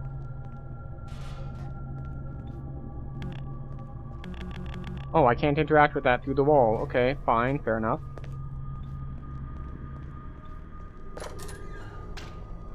And now we're back to here, where we were before, but with the door unlocked. Okay. I've gone the wrong direction. Probably. Possibly. Maybe. What's over here? Besides danger, of course. It tells me that there's danger over here. This is where I came in, I think? Maybe not. We have this sign here that says go up. So we're gonna see if we can't follow the sign.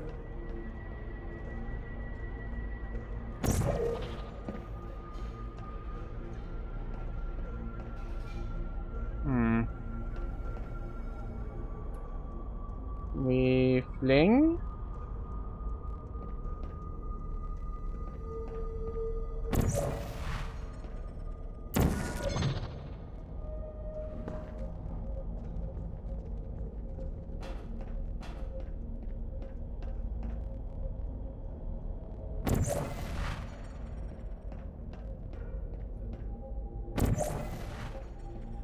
This enough? It is enough momentum.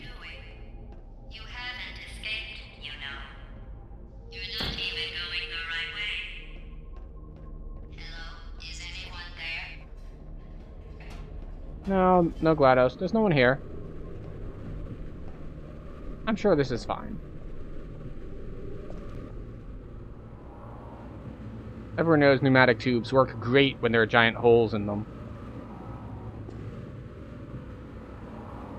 I am not disoriented at all. I'm perfectly oriented. All orientations are perfect. It is Pride Month after all. Okay, the test is over now. You win. Go back to the recovery annex for your cake. After It was players a fun escape, test, and we're all impressed at how much you won. The test is over. Come back. After players escape, we let them solve an old chamber in a new way. This reintroduction of a familiar space, which can now be solved in an incorrect way, helps convey the sense that players are cheating the system while forging their own path through the facility.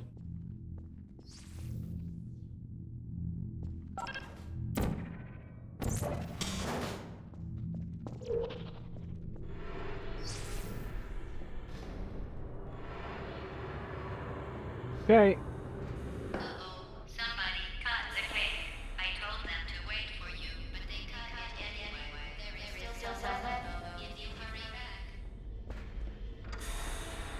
Okay. That's a portable surface. That's a portable surface. And now we have to actually use the crouch mechanism to get by. Which I believe is the first time in the game we've had to do that. So that's not portable. Not get crushed.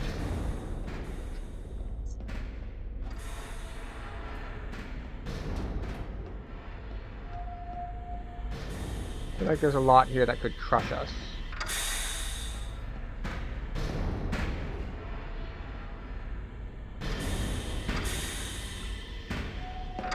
What? Why did we...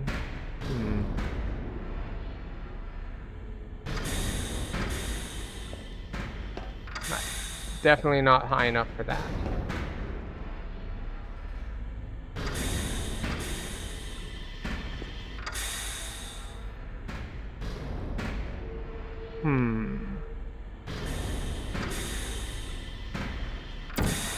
There we go.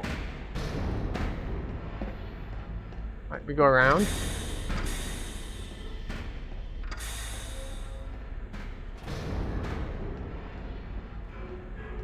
And... excellent. Now what? That way... we'll just run along top of this. It's fine. We definitely won't get crushed to death by this or anything. This is perfectly safe.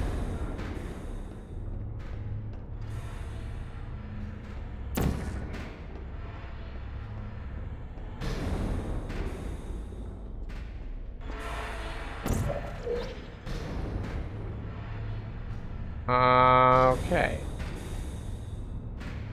Alright. Okay.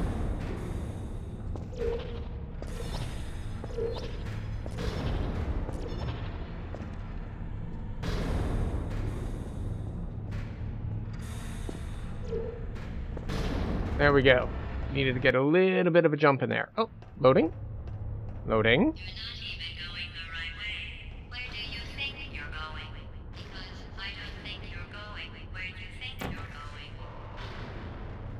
Mm-hmm.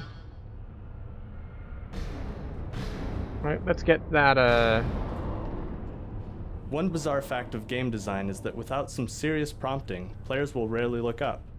In this case, the prompt is a ladder. Most players will investigate where the ladder goes, which is up. The ladder actually falls apart as soon as it's touched, but by then it's served its purpose. It looks like it fell apart way before it was touched. And I thought that the big things...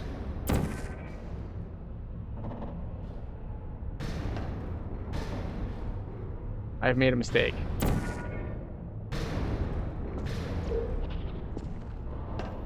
I thought that the big pistons were going to be, you know, kind of a hint as to where we were trying to go, but, you know...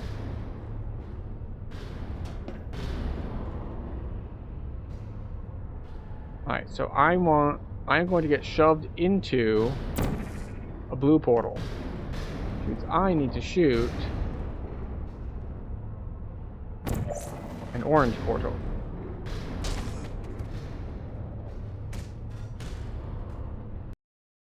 I know I saw a blue portal up there that I was getting shoved into.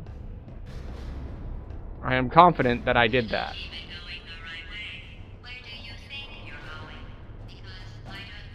One bizarre fact of game...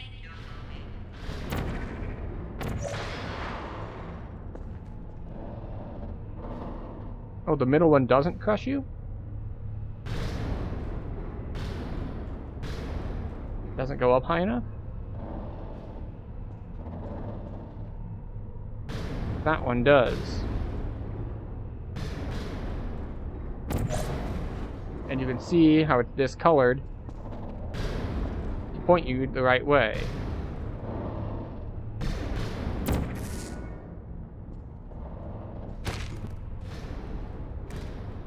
Can I not get shoved into a portal? Is that mechanic not allowed? Do I just have to jump at the end?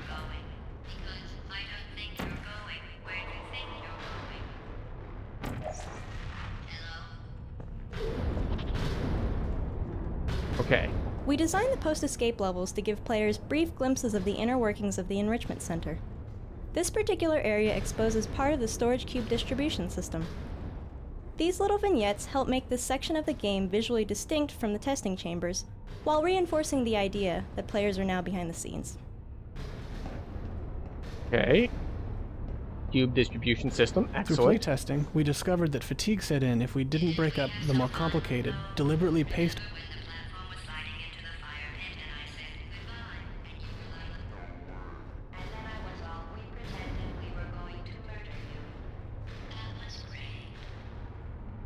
Through playtesting, we discovered that fatigue set in if we didn't break up the more complicated, deliberately paced puzzles with problems that required the player to perform a much simpler task under time pressure.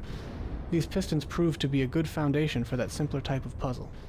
Because they feature a moving surface, They also gave us an opportunity to employ some unusual portal transitions, such as ceiling to ceiling. But why would I want to do that? During development, we'd often run across some piece of level design that would break the portal system. For instance, this ceiling to ceiling transition was an unexpected edge case that ended up requiring a lot of effort to make work. We tried never to take the easy route of simply changing the level design to work with existing portal technology. We knew that once the game was out in the wild, custom map creators would stress the system in ways we hadn't even considered, so we made it as flexible as possible. They say, like, ceiling to ceiling, but, like, why would I want to go ceiling to ceiling here?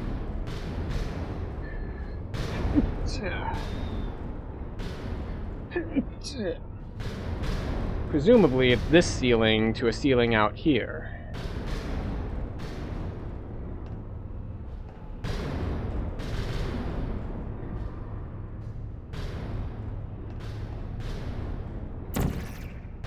Yeah, that's what I thought. That's not portable. Yeah, that's not what I wanted either. Let's explore over this way and see what we can see. Nothing. Nothing.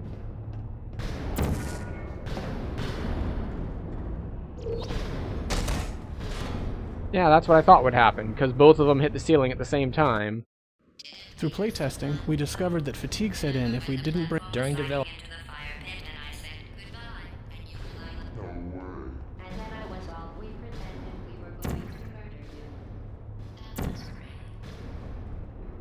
oh, wait. There it is.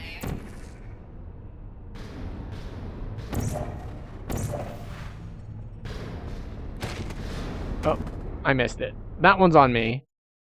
Through playtesting, we discovered that fatigue set in if we didn't break up the more complicated, deliberately paced puzzles with problems that required the player to perform... During... That was all. We pretended we were going to murder you. That was great. Is anyone there? Let me over. Thank you. Okay, so flinging.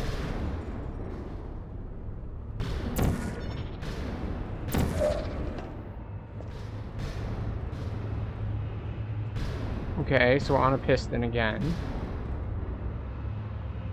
Does it retract all the way? No.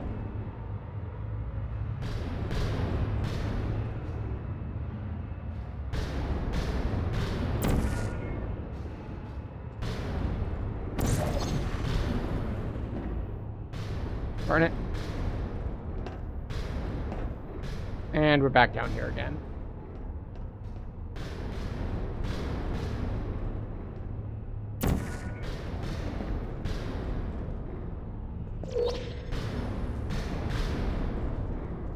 Okay. We want to be on this side. Blue portal there. Orange portal here. There we go.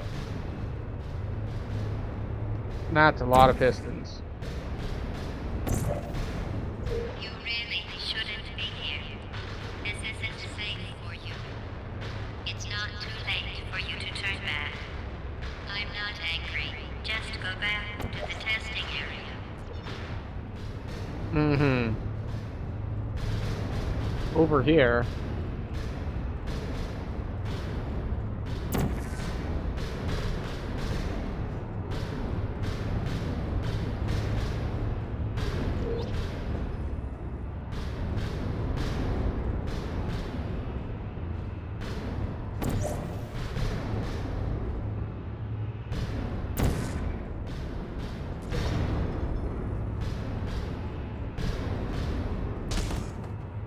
What? Oh.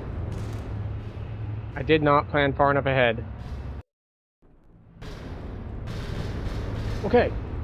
This has gotten us to the end of our number 2.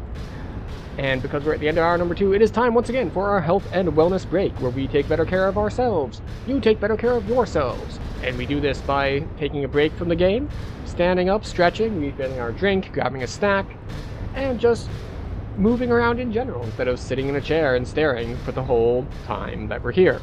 So, I'll see you in 3 minutes. Please join me in taking better care of ourselves, and I will see you when we get back.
Alright, we have returned.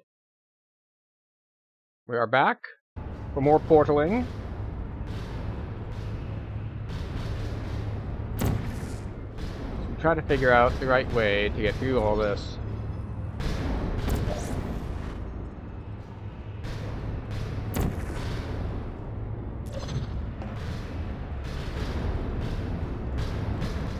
Okay.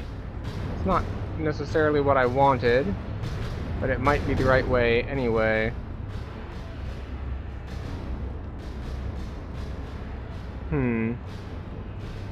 Or it might be the very wrong way.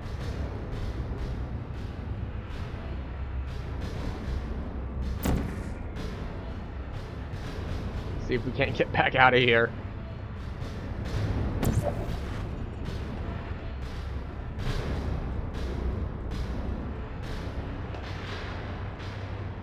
Oh, wait, no, maybe it was the right way after all.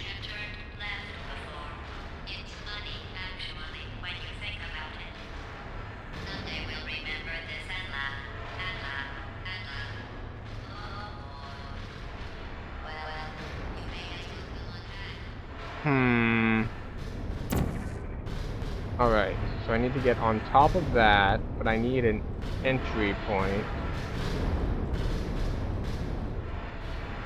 Yes, up there. I understand. I need to get on top of this thing first.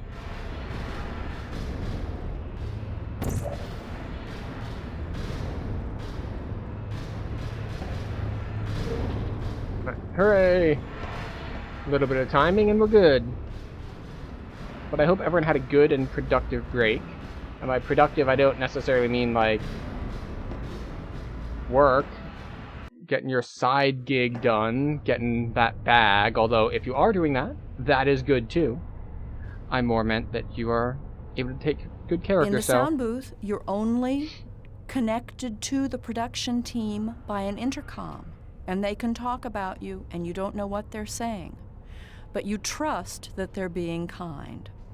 And, you know, they'll push a button and then they'll say something to me. They'll say, a direction. No, that wasn't right. Do it again. Give us 3 more reads. And a lot of times what happens is they would play the computer-generated sound for me on one line, and then I'm supposed to recreate that 3 times with the director saying, okay, well, you know, more sarcastic or more angry or more irritated.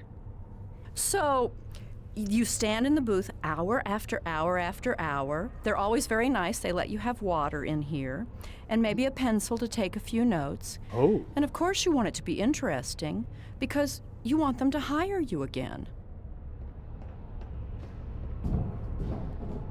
I find it very funny that they put this commentary about like, and you're sealed in the booth and you don't know if they're talking about you, and they give you water, and they have put this commentary in this like little side room off in a box with water and help on the floor.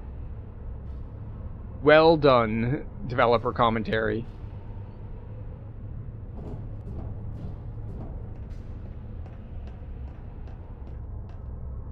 This doesn't bode well. Like, it looks like I can just walk across and get in there, but yeah, that's what I thought. As the end of the game draws closer, we increase the ratio of time-pressured puzzles, like this turret ambush, to give the players the sense that they're approaching a climactic encounter. Yeah!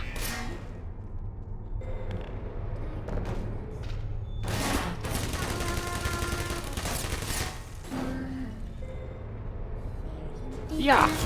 Get barreled! Oh god. I'm getting barreled. Ha!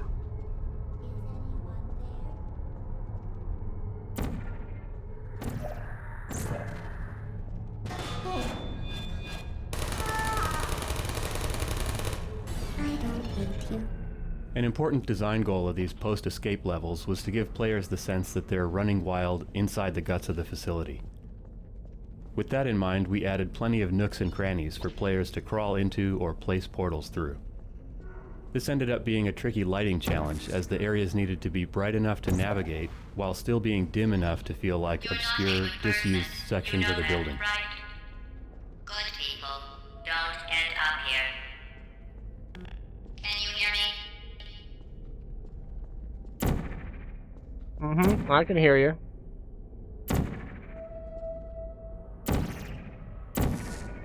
Oh, there we go.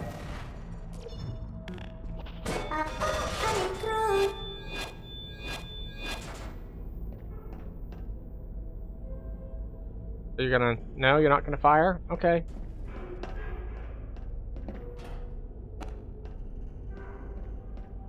Alright. So we got that. Can we open this door? No, not opening that door.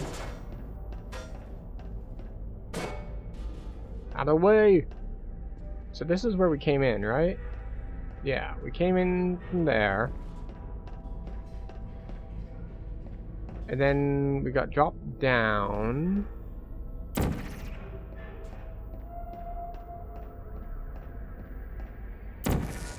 There we go.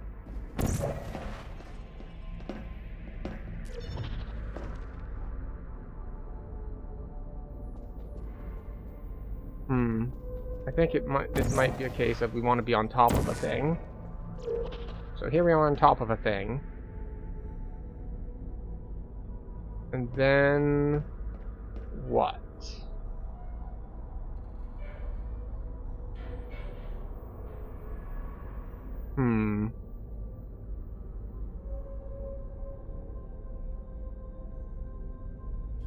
So we got up from there, we got over here. Can we fling ourselves somewhere? Maybe we can fling ourselves that way. I don't even know if we need to fling ourselves or if that's just to make the jump.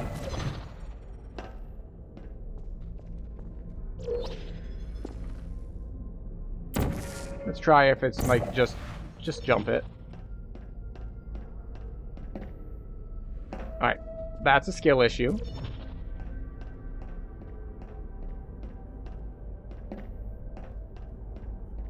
Little crouch jump.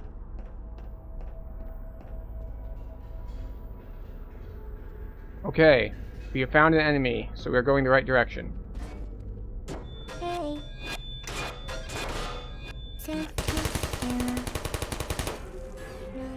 Alright, we have a big arrow on the wall that says go up.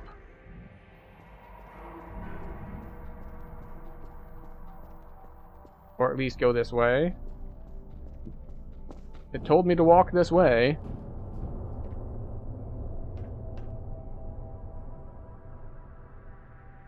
She's... assuming that's supposed to be watching you. The cake is a lie, obviously. Another rat cave.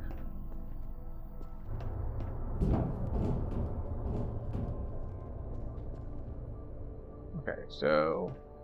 how can we go anywhere from here? It says up.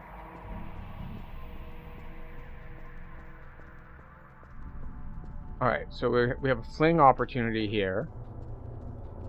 Possibly.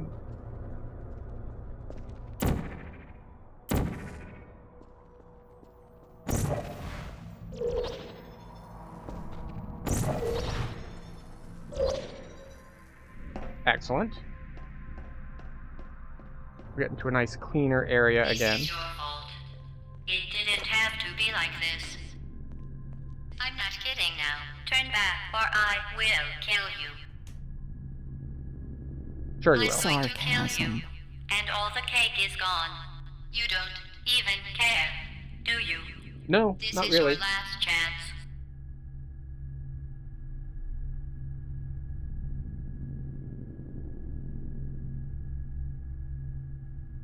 Aha, more centered. Sarcasm. GLaDOS is sarcastic a lot. And that's so much fun. But while I was trying to do this, trying to build in all these emotions, I still had to maintain the computer sound and maintain the pronunciation of repeated phrases. You know, Aperture Science and the Enrichment Center.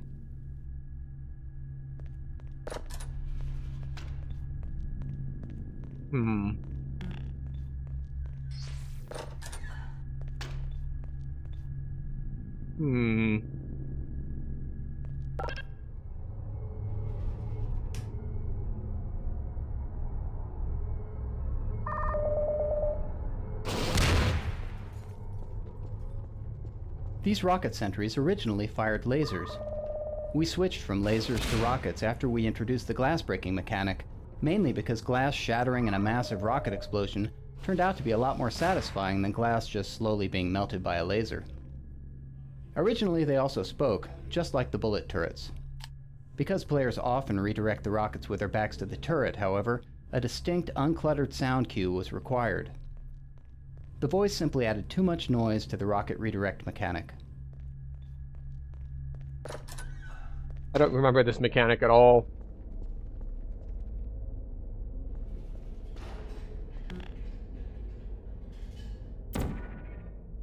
I see. More glass to break.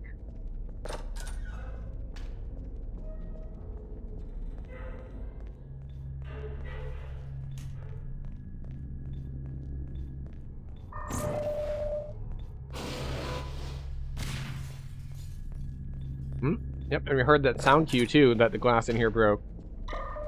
Breaking this tube gives players a chance to test out their newly trained rocket redirecting and glass breaking skills in a slightly different context, which helps cement the training.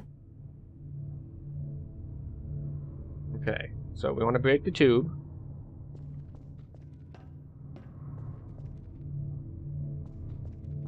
We want blue portal for that. Open the door again. Say hello.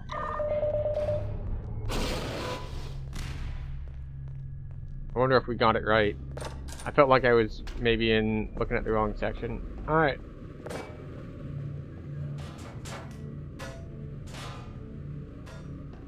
Oh, right. Jumping. I was like, I'm gonna put it in the hole. And it's like, wait, no. Don't put it in the hole.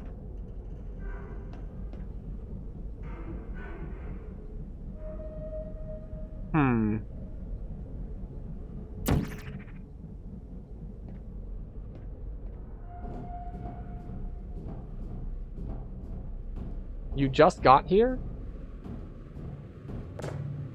Well, welcome in. We are figuring out whether or not we should put it in the hole.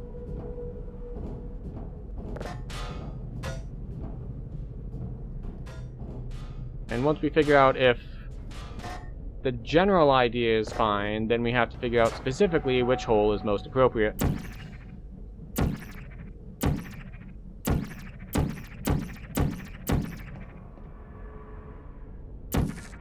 There we go.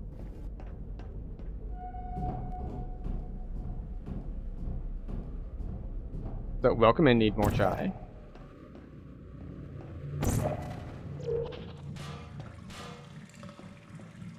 Oh, good.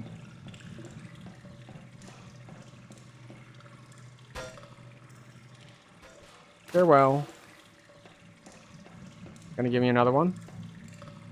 Just conveniently come out of the tube? No? Okay, alright. I've made things difficult for myself.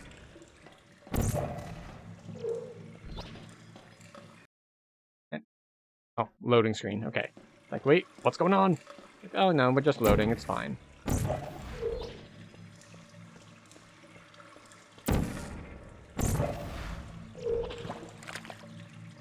Gross. Squishy. Oh, controls are funky too. Like, we slide. And this isn't even like Portal 2, where you get stuff like the gels, the repulsion gel, and the bouncy gel, and all kinds of gels, really.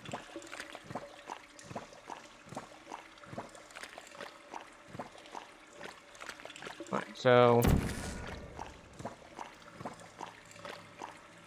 where did we come in? We came in here, right?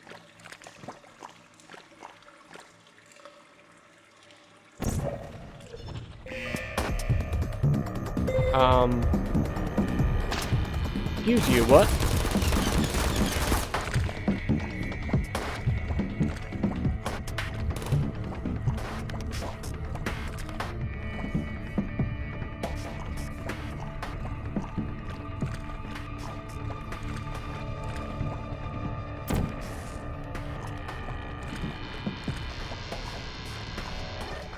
Alright, let's see if we can't pair these guys up, shall we?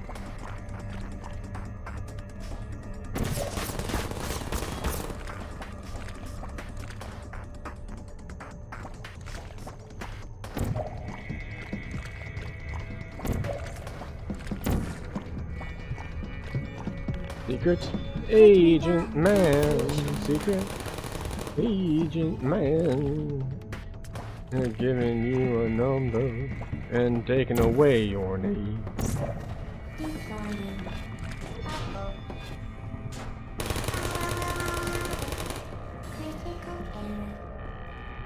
Alright, so... Hello, who are you? Are you still hey?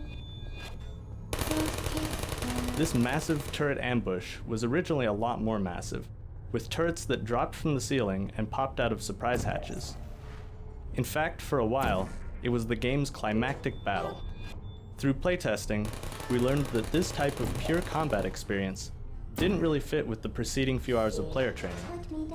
Over several iterations, we toned down the combat and made the room more about using portal momentum to fling yourself great distances, a skill that playtesters really enjoyed using, and that's a key component of what eventually became our final battle. Wait, what? I'm supposed to be flinging myself long distances? I'm totally not doing that. Like, that's not what we've been doing at all. Alright. Well, we took out the portal ambush.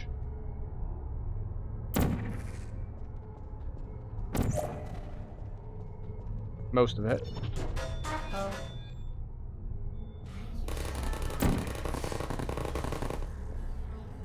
You're on the move!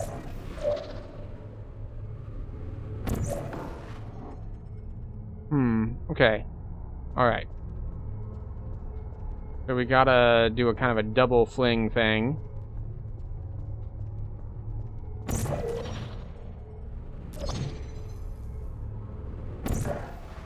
Oh, and I missed.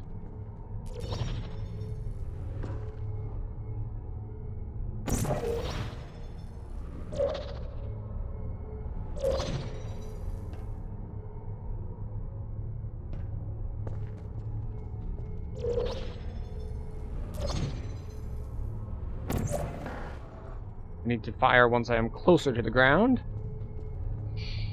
Understood. We go through. And then... Okay.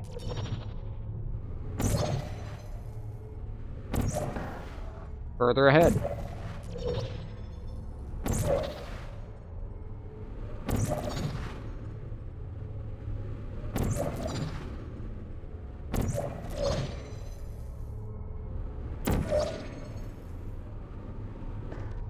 Okay, we just barely made it.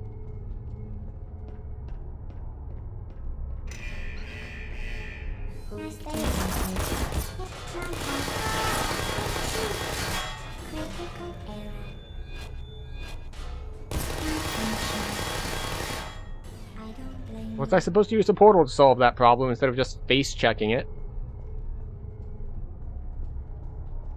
They can get past the... There appears to be nothing on the other side of the fans.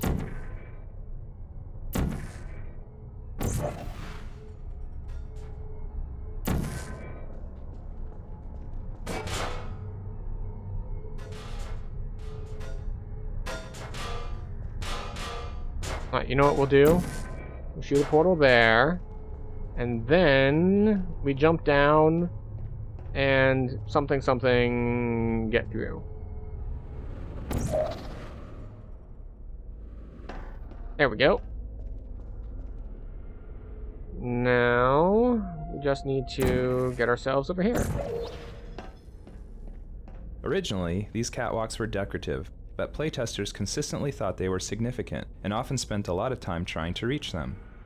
We didn't want to stand between people and their desire to walk on the catwalks, so we redesigned the area to make catwalks not only accessible, but also necessary to proceed. Okay. We're gonna do a little turn on the catwalk. Shake our little tush on the catwalk. And see what happens. We'll come back to it, I guess. I guess we don't need them yet.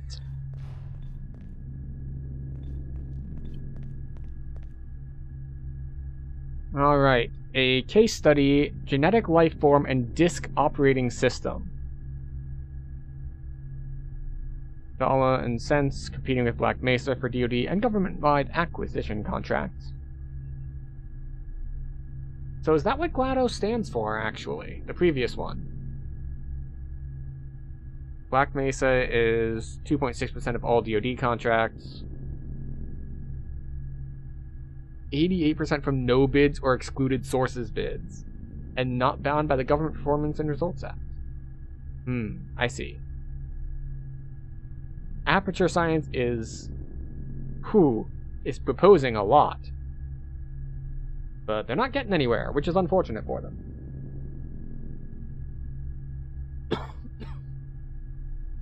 GLaDOS, genetic life form, and disk operating system.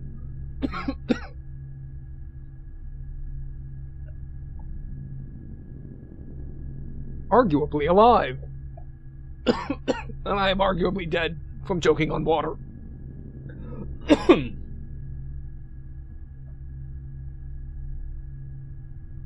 Okay. Where are we? Well, we can shoot portals here. We don't want to go through them right now. Because we're not sure which direction we're supposed to be going.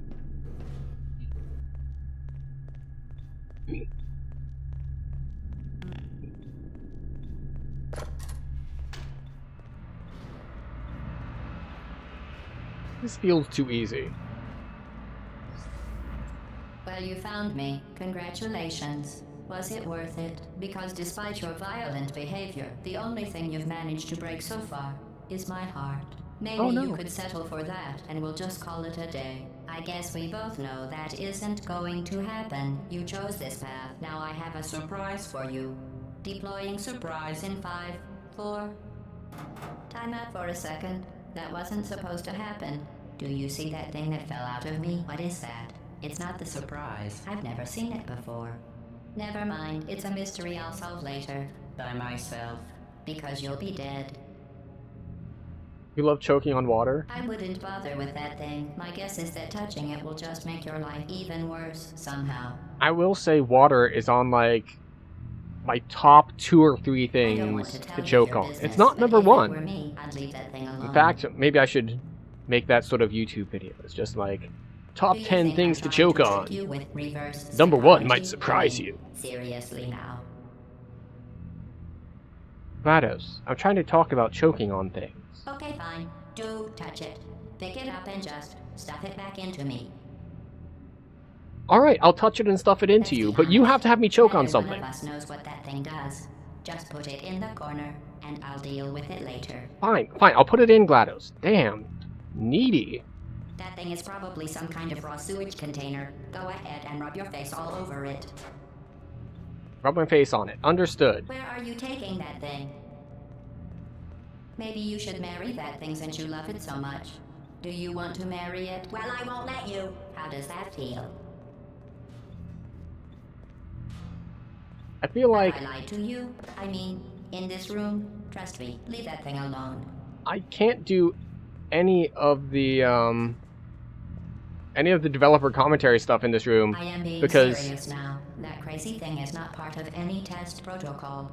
He's going to continuously interrupt me. Just ignore that thing and stand still.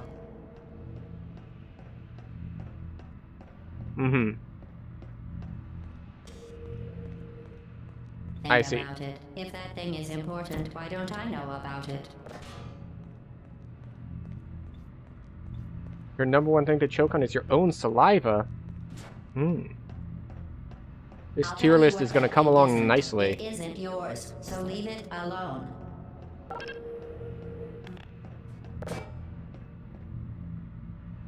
Goodbye. You're kidding me. Did you just stuff that aperture science thing, we don't know what it does, into an aperture science emergency intelligence incinerator? That has got to be the dumbest thing that... Whoa. Good news. I figured out what that thing you just incinerated did. It was a morality core they installed after I flooded the enrichment center with a deadly neurotoxin to make me stop flooding the enrichment center with a deadly neurotoxin. So get comfortable while I warm up the neurotoxin emitters.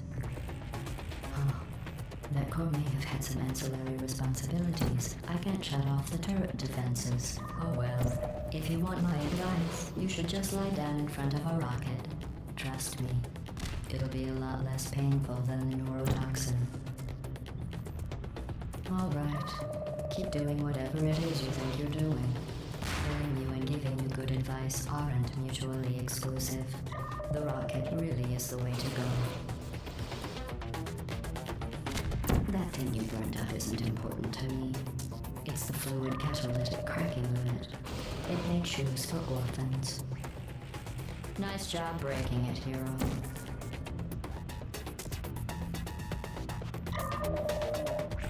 This isn't brave. It's murder. What did I You know ever what? do to you? You know what? I don't like the angle I'm having to redirect these at. Come on, buddy. Come on, buddy. We're gonna take the easy route. Thank you.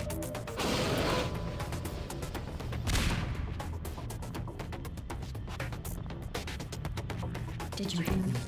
I said you don't care. Are you listening? Who are you? I'm me. Oh, what's that? What's that? Ooh, curiosity orb. I'm done reasoning with you. Starting now, there's going to be a lot less conversation and a lot more killing. Are you coming back? Oh, hey, you're the lady from the past. Hi. What's the use of something burning? Is that a gun? Oh, you think you're doing some damage? Yes. In phase 4, I'm fine. I let you survive this long because I was curious about your behavior. Well, Alright, where's this one going? unfortunately, as much as I'd love to now, Oh, I can't get the neurotoxin okay. into your head any faster. I'd just like to point out that you were given every opportunity to succeed. There was even going to be a party for you. A big party that all your friends were invited to. I invited your best friend, the companion cube.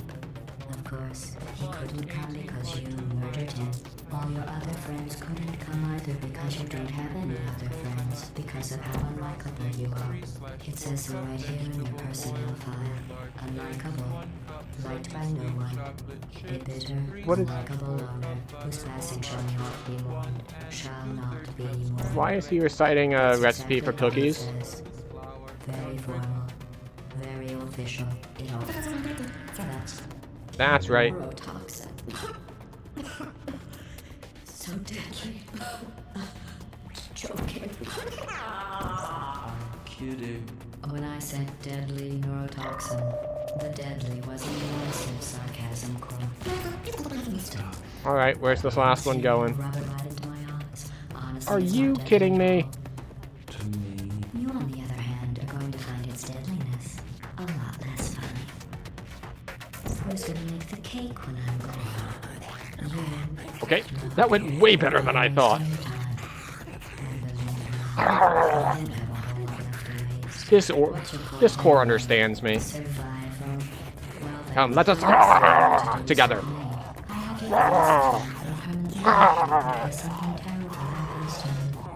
Which is just about to. Don't believe me? Here, I'll put you on. That's you. That's how dumb you sound. You. You're not smart. You're not a scientist. You're not a doctor. You're not even a full-time employee. Where did your life go so wrong? Are you trying to escape? Things have changed since the last time we left together. I can't remember what to wish.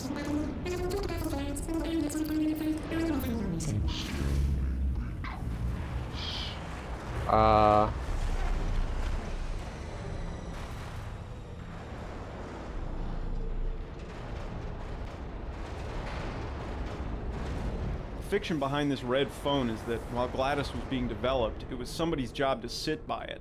And if it ever looked like the AI was becoming sentient and godlike, that person would pick up the phone and call somebody to come help. In the point in time where the actual game takes place, it's become obvious that the Aperture Science red phone plan didn't 100% work out. It certainly didn't. And I never got a chance to listen to the other two developer commentaries.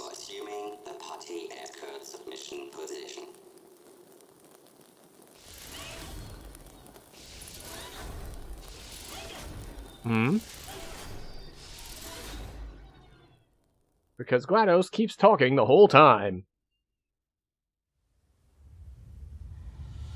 I'll be honest, with commentary on, I didn't expect to finish it within one stream. Because I thought I'd be spending more time sitting and listening to commentary. And also the fact that I haven't played it in 15 years?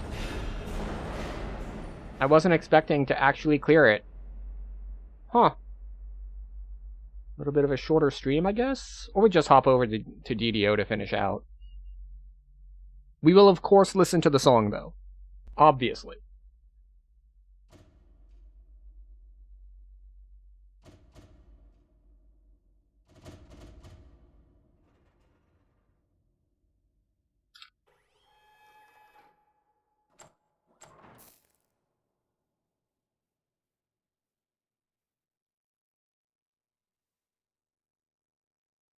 This was a triumph.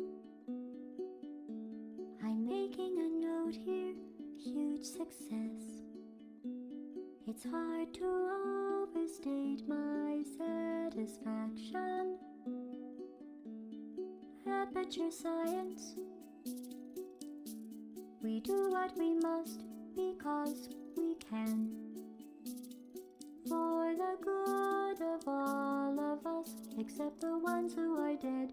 But there's no sense crying over every mistake. You just keep on trying till you run out of cake. And the science gets done and you make a neat gun for the people who are still alive.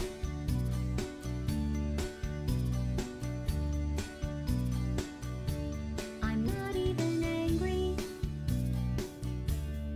I'm being so sincere right now. Even though you broke my heart and killed me and tore me to pieces and threw every piece into a fire. As they burned, it hurt because I was so happy for you. Now these points of data make a beautiful line, and we're out of data, we're releasing on time. So I'm glad I got burned. Think of all the things we learned for the people who are still alive.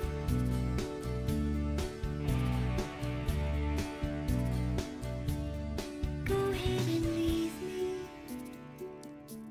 I think I prefer to stay inside. Maybe you'll find someone else to help you. Maybe Black Mesa.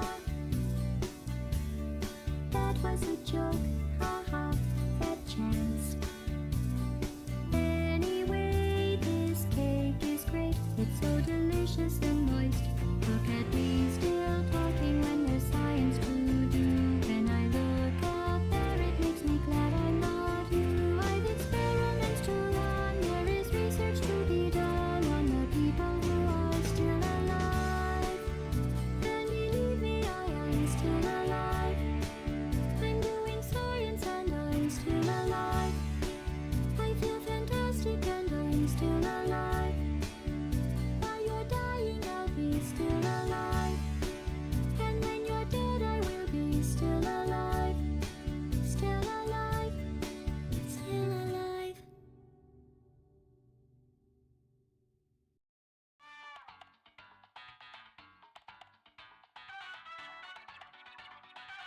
Excellent. So I messed up the lip sync there multiple times. But it's been a long, long time since I heard that song. So what are these bonus maps actually? I don't know if I've ever done these. Advanced chambers.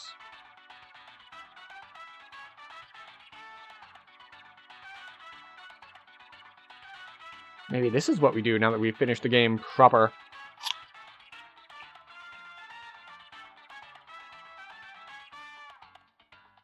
But I think what we're going to do first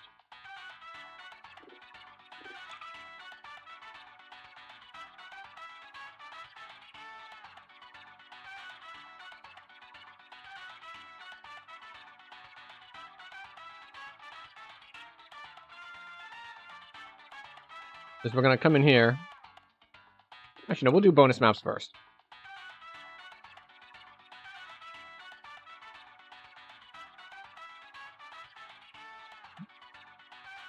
Dot script advanced chambers. Alright, so we're going to try to get those commentary nodes that we didn't get before. Welcome to the final test. When you are done, you will drop the device in the equipment recovery. What? No, this is way...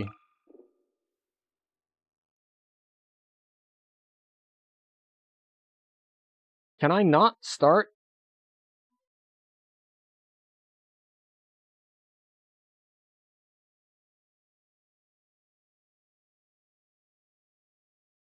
Alright, my hope was that I could go back and I could hit the developer commentary from the GLaDOS fight that I didn't do because I was too busy with the GLaDOS fight.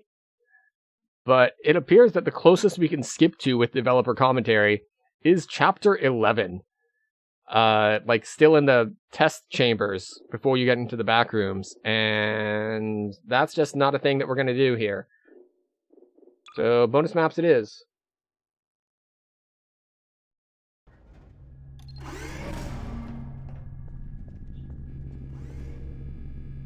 Ah, so it's the same thing except different.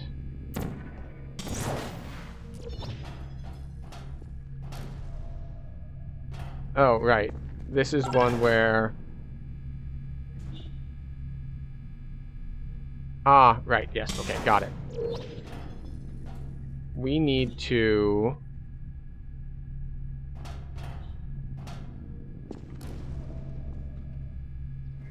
What do we need to do here? What do we have access to? We can get up there with portals. We can open the door. Can we shoot a portal through here? We can.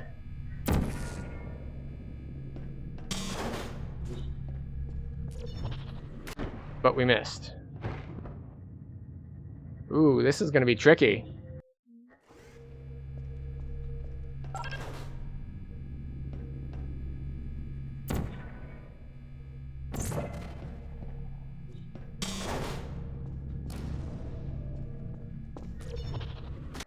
Oh, I thought I was going to be able to steer myself to get onto the thingy. So if we shoot that thing directly...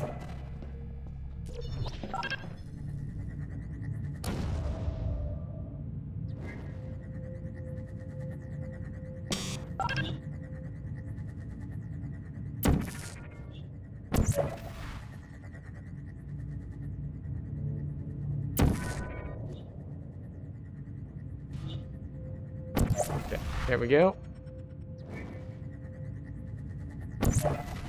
So that should get that caught. And that gets that to move. Which lets us have the ability to get onto that platform. And what does that do for us?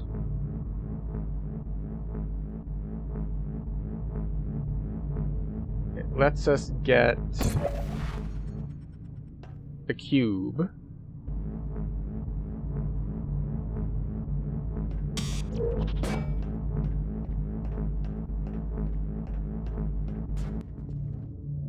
Alright.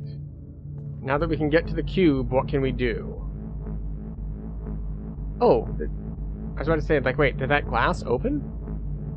Like, have I made this unwinnable for myself? I can't get back into this room now? We'll find out here in a second. So I need to get this cube on top of that. So...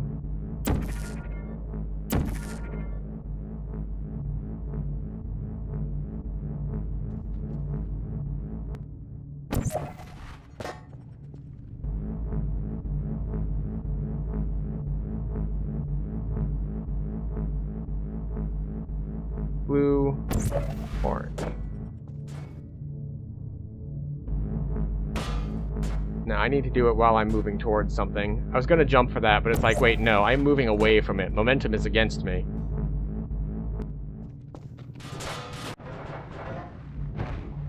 No, okay.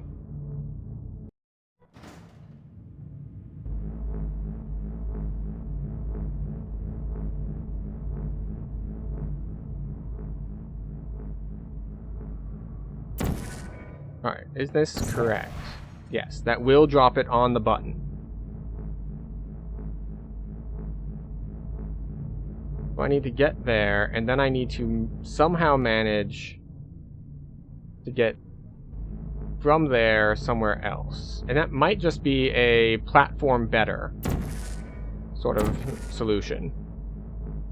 Alright, that looks good. So we wait for this to move. And... got it!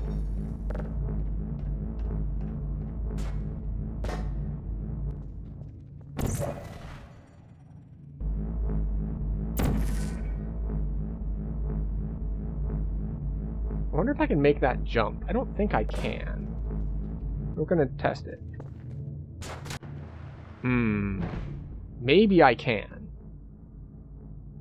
But if I can, what does that even do for me?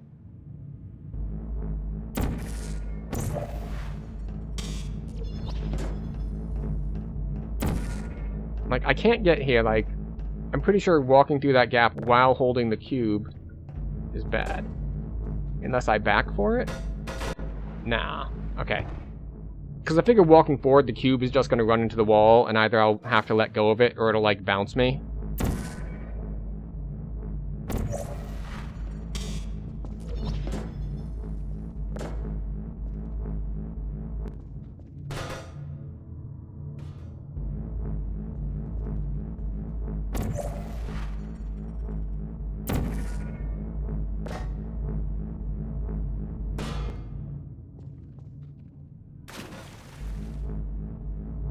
That's not ideal.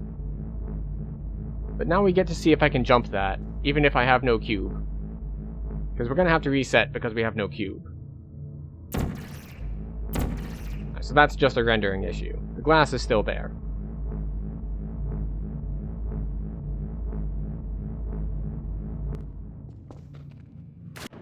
Oh, I just saw that thing on the wall. There are some blocks on the wall that are just slightly poking out, that I think are just enough to deflect away from being able to make the jump that I'm trying to make. What?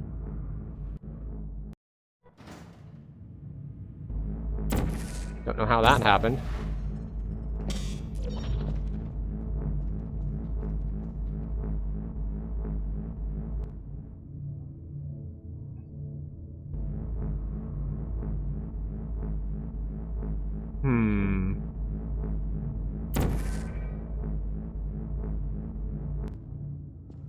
Yeah, you can see here that these are sticking out a little bit. I think I need to jump to the side here.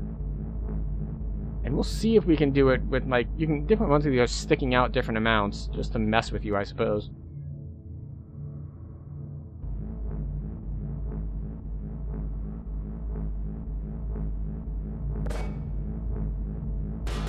Alright, ready? The good news is, we can jump through to get this. Bad news is, everything else.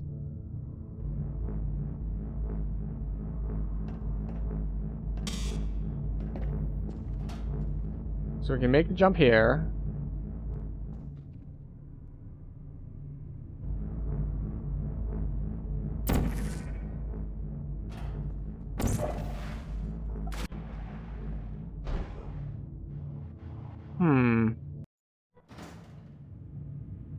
So actually, I need something on each of these, and as far as I can tell, I don't have a way to do that.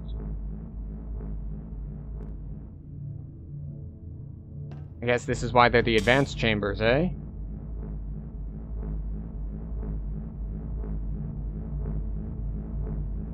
So we have some spots that we can jump down below. So that's a thing.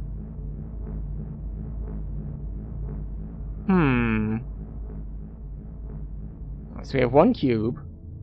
We had, like, was there something in here that I missed that I, like, now made this impossible to complete, is the question I have. Because even if I get this cube and I get it and I put it here, and then I stand on this one, where's my second cube? Maybe a different perspective from being here will help.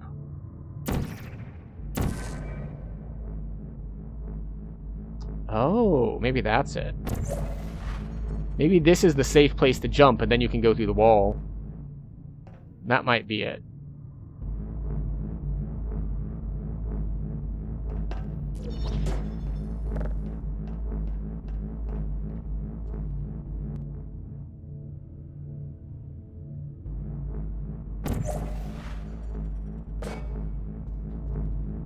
Alright, can I make this jump? We wait for it to stop moving?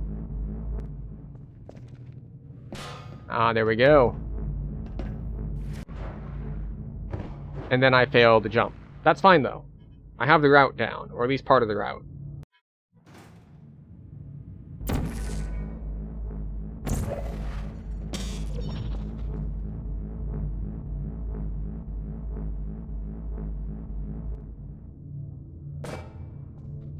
Okay. So we have part of a solution. Which is better than we had before.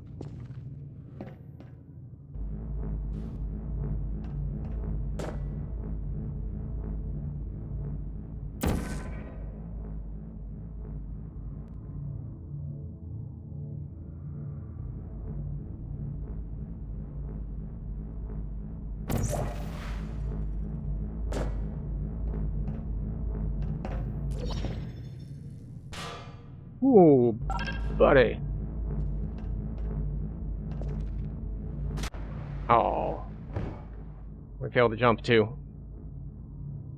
That's okay. We shouldn't have taken that jump. We should have used a portal to do it. Because the game is literally called Portal. We should be using portals for things.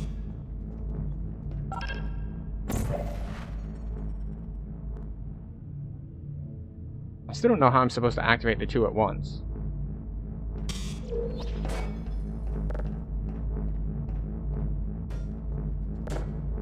I feel like the cube is trying to kick me off of the platforms, though, because of the size.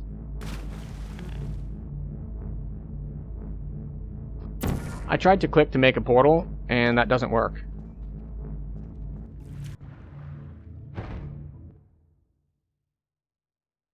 The floor is goo, and there's only one box. Okay, so the description straight up says there's only one box.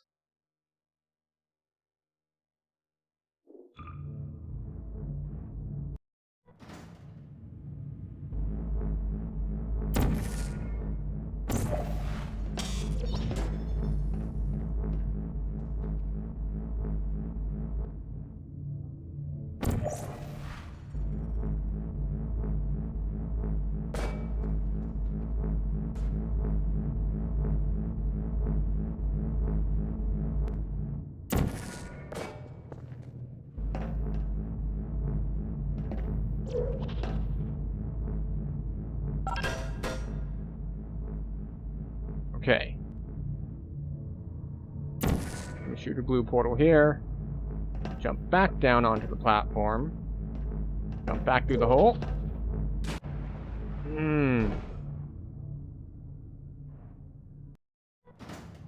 Alright. The funny thing is, I don't even know if this is gonna work.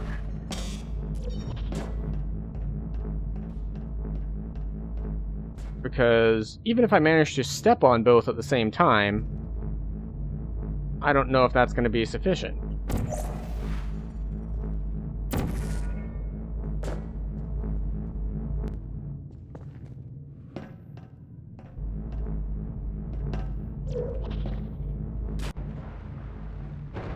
The targeting on these portal jumps is a little iffy, but it's okay.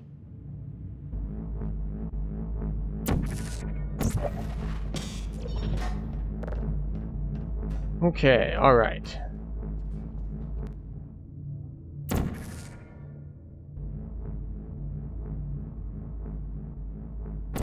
Maybe I should be doing it this way instead. Instead of trying to drop from the ceiling. I don't know if I'm going to have enough momentum for it, but we will certainly try. Alright.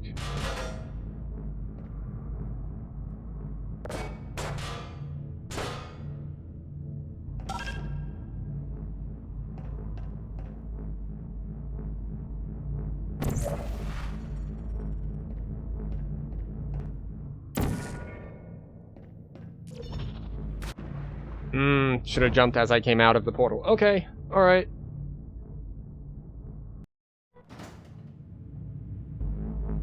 So that does work better than falling from the ceiling. Not for this one. This one we have to fall from the ceiling.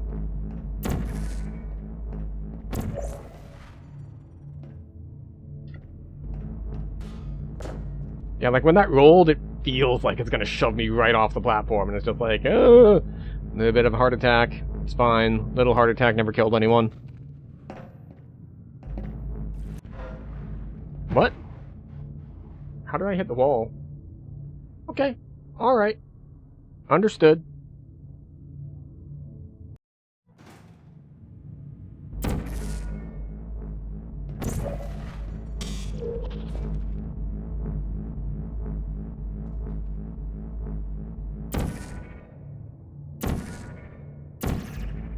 Oh, interesting. I wonder if I could do it that way.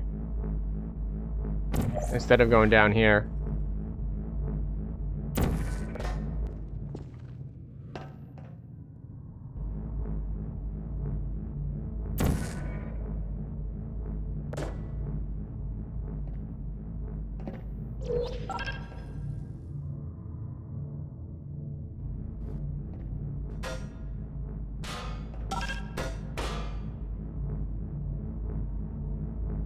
Okay. We jump down here. We successfully platform, but barely.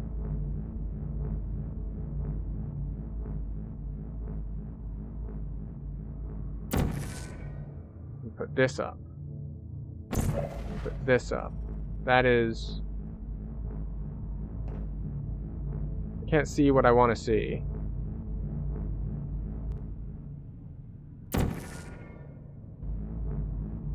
I still can't see what I want to see. I'm trying to check the lineup here. Alright, so we do want this side.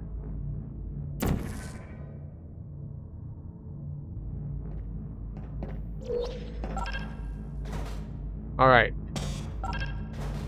Interesting. Okay. So we still can't make it, except that we can do this.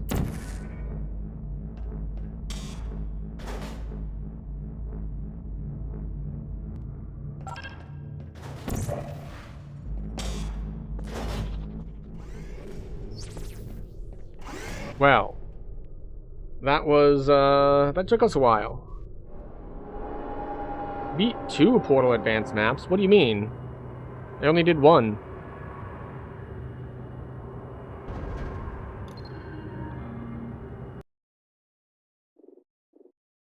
Bonus maps. Advanced chambers.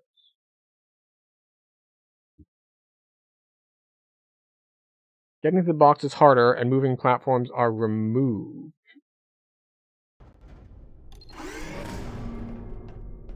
Okay.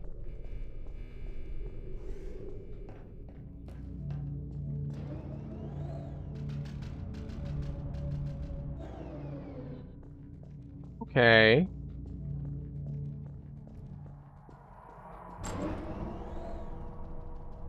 So this is... Oh, the advanced platform wants me to do what I was trying to do the first time. Which is, before, the easy answer is you sling yourself from over here. And I was trying to do an awkward thing where... Alright, so I want this facing this way, I think. So that I'm in the right orientation when I come out of the portal.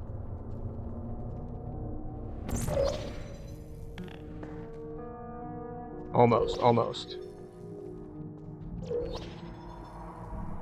Okay.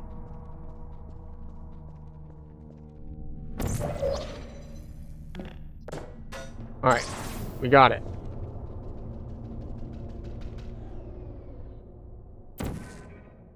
Oh, but we are at the end of another hour, so it is time for the health and wellness break, where we take 3 minutes to stand up, stretch, grab a drink, grab a snack, and do all those things that we should be doing instead of just standing perfectly still, getting blood clots in our legs. So I'll see everyone in 3 minutes, so we can all take good care of ourselves.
Alright, we have returned.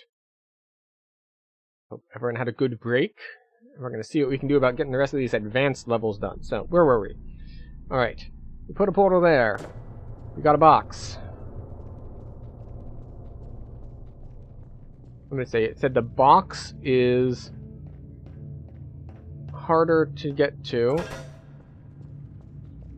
And the moving platforms are removed.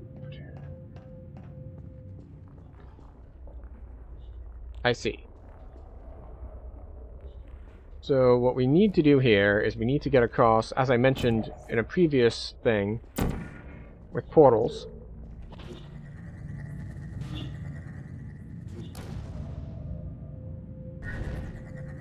Okay, so here's the trick. We need to blue portal this.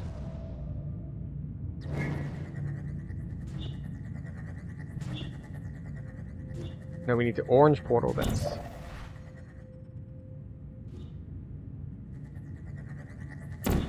Blue portal there.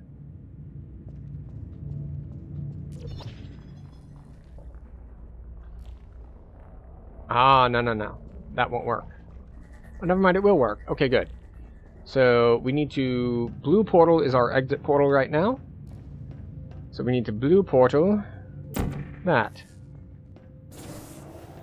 Boom. Much easier than the last one, I gotta say. But that's possibly because I was doing it wrong the first time I got here. So I knew the trick to back up before putting the portal down to grab the box.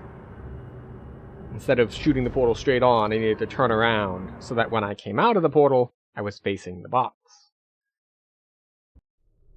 Alright.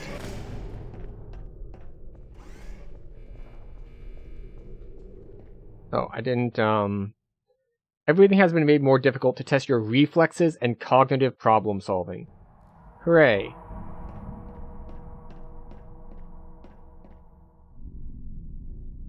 Cognitive problem solving, sure. But reflexes, I'm gonna be screwed. Okay, so we have an infinite fall set up here, and we have a sling here, but as it seems to be set up, we're gonna have to see. I'm gonna try to go as far to the right side as possible. We're gonna have to be able to shoot this from our infinite fall setup.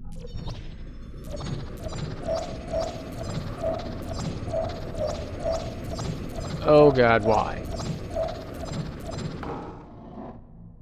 Alright, let's reset this.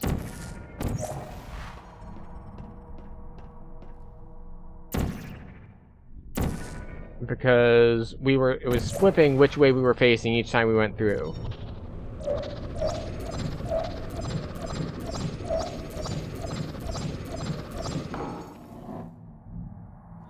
We're gonna need to shoot a blue one there.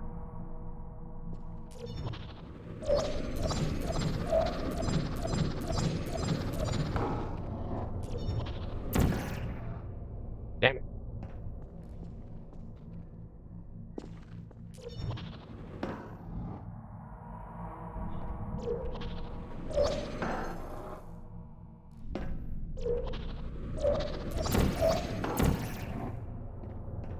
Oh.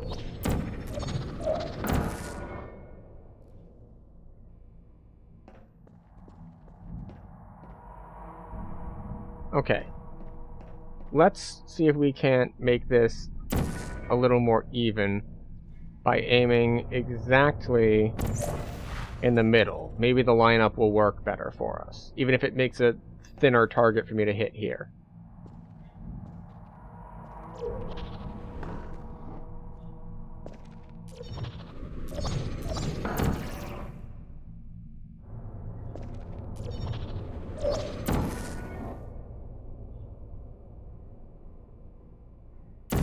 This is bad, right? Yeah, it keeps flipping me. It needs to be facing this way. What if we go for this crosshatch? That crosshatch. Alright. Come around here. We're facing here. We jump in.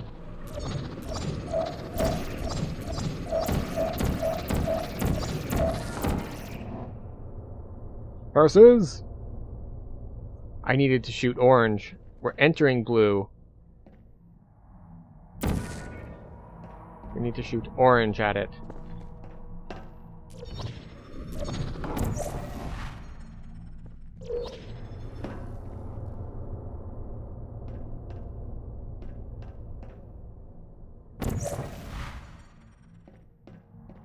Alright. In we go.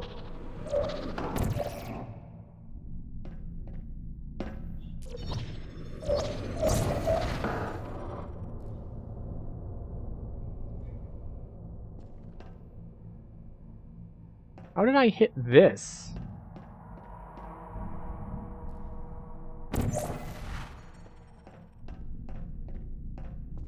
Want to aim for that.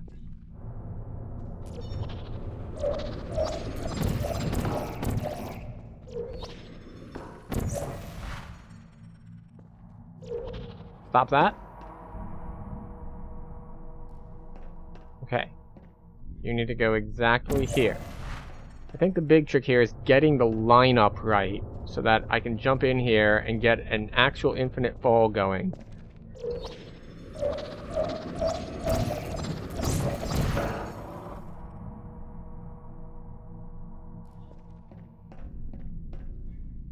I don't know how I'm even hitting this surface while I'm falling.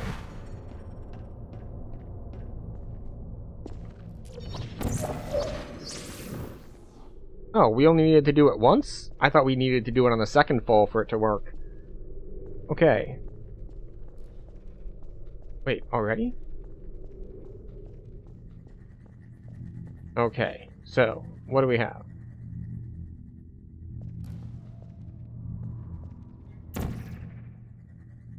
That's impolite.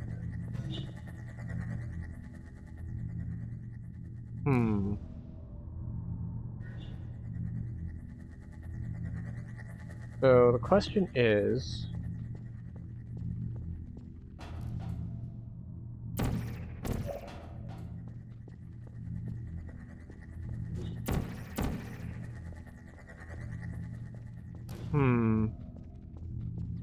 Alright, so this is needed in order to power that. Understood. So we go boom, boom.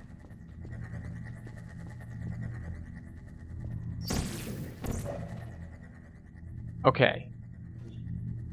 So I see the reflexes part now.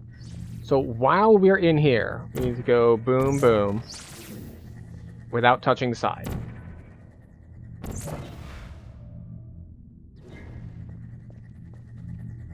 And then once that goes in,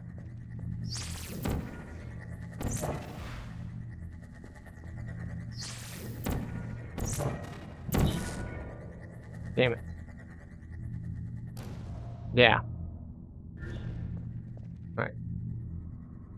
Okay, so our lineup is we want to put the portal here in the middle.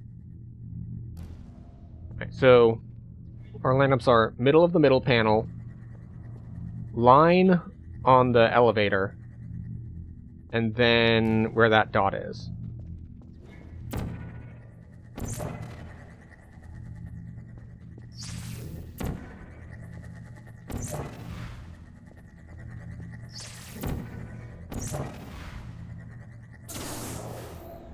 Okay. Alright. But that's not the end of this one, right? Yeah, we got more stuff to do. Alright, we have the checkerboard hint pattern again. We have a way to walk up. No, we don't have a way to walk up. We have a way to portal up.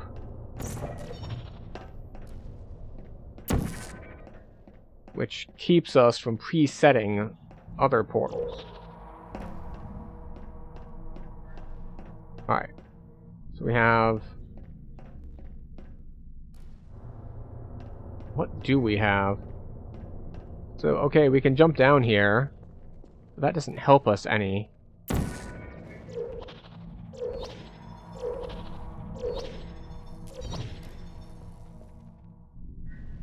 Okay. So, let's see. What is our goal? We want to get through here. How do we get through here? We pop out from the floor with high velocity, and then we use the mouse to steer ourselves, because it looks like we don't have a fling opportunity. But the problem is, because we need to use our gun to get up here... Oh, no, we can leave one behind. Right, we'll leave the blue. And then we put purple here. Not purple. Purple? That's orange. How am I mixing up purple and orange? Alright. So. The problem is, I don't think this gets us high enough, right?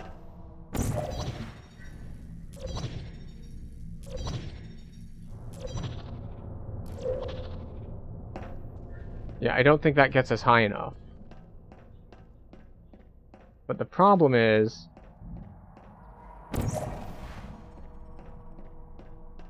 yeah, it's gotta get us high enough.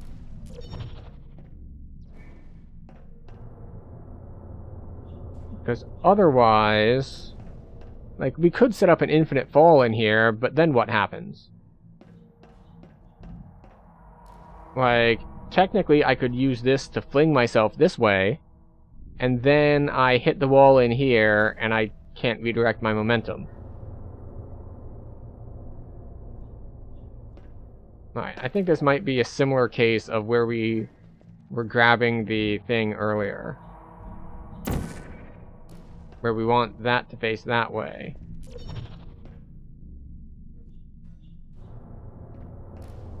And then...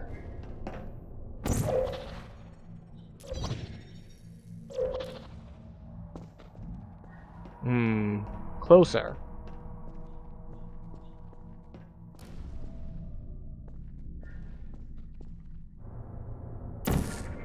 That's the closest I can get it.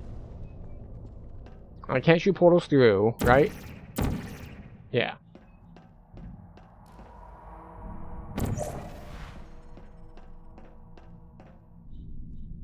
Oh, interesting. Interesting.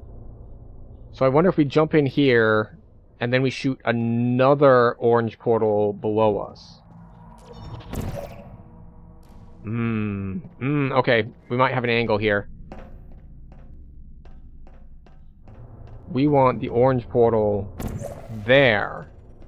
So we can jump in, and then we shoot another orange portal where we fall. Okay, just barely. Now what do we do? This does not move.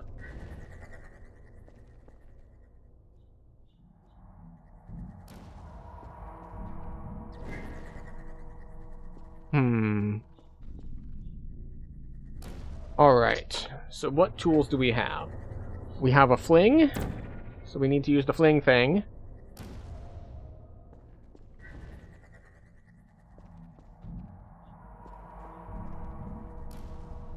Let's see. And we need to put our back to the direction we want to go, so this way.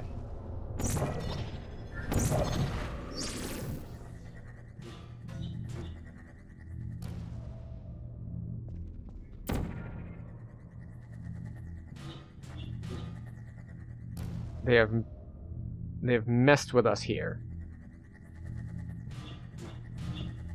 Alright, we'll do it this way.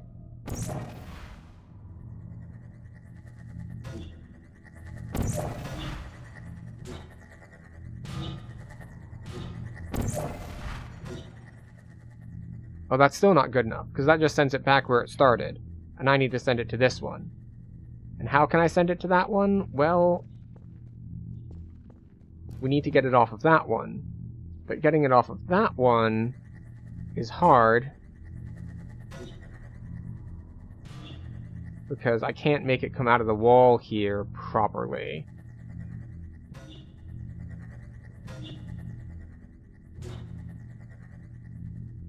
Like, if we just do this like we did the first time, it goes like that. And that's not what we want.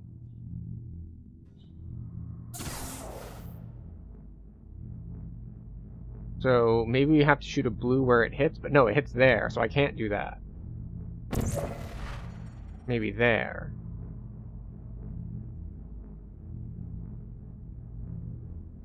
Oh wait, did it actually hit it? It looks like it actually hit it. Okay.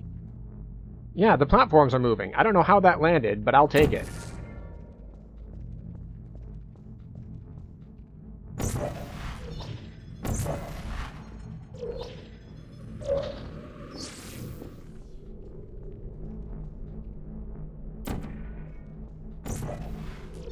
Oh. Oh, these move way faster than before.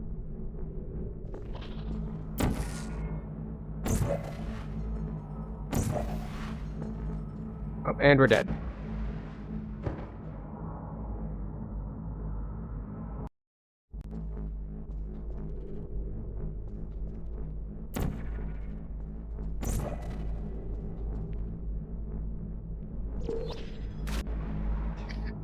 And we rushed it because they were moving faster. It's okay. Deaths are fine. We are learning.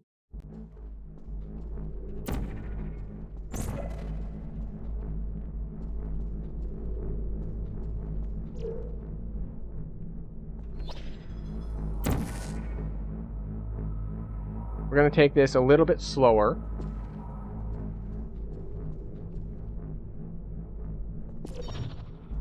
What?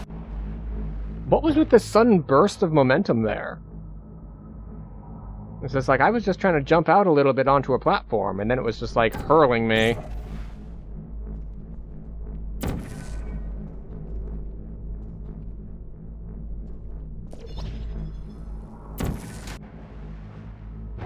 Alright. I have the methodology down, at least for the moment.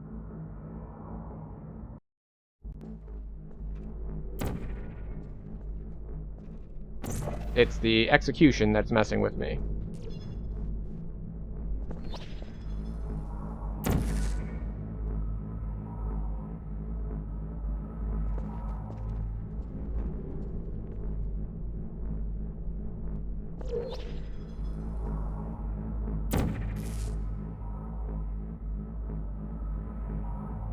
Alright, we ride it all the way back.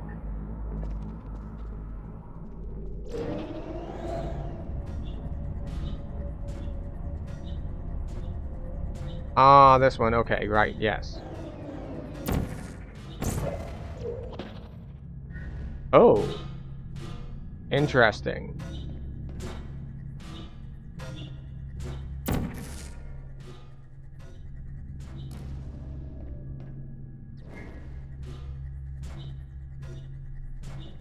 So let's see, what exactly do I need to do?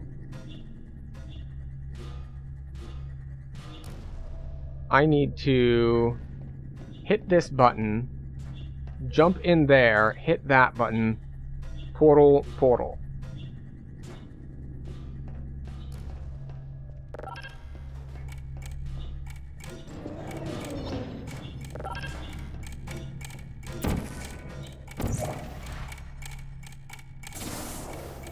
Okay, so we got that.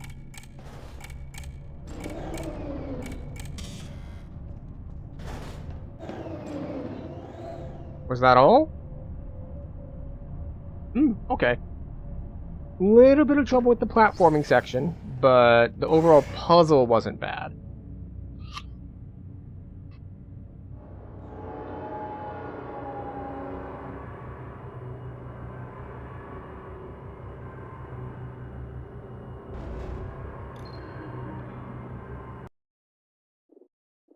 Bonus maps, advanced chambers. 16 it is.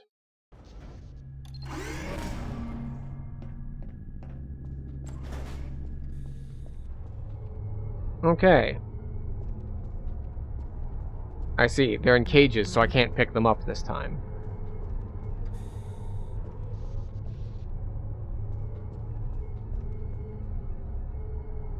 We can't even get through there if we tried.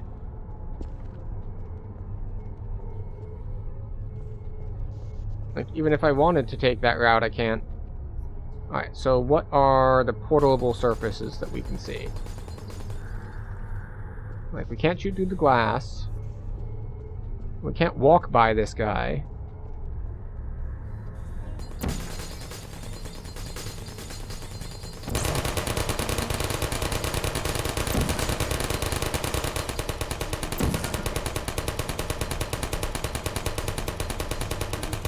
Who's even shooting at me? Hello.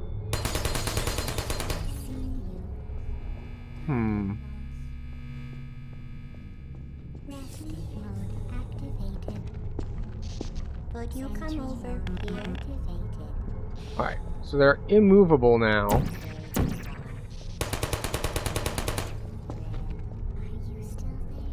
Alright, so we're gonna use this to get on top of the cage. And then we can crouch walk through. Deploying. Alright.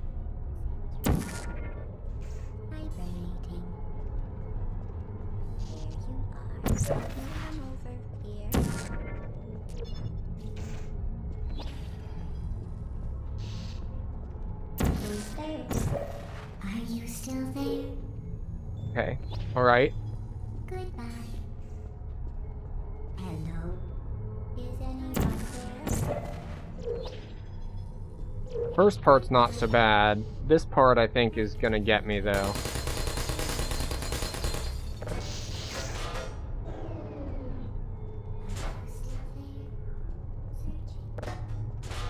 Alright. Control to crouch. Yes, thank you. I am aware.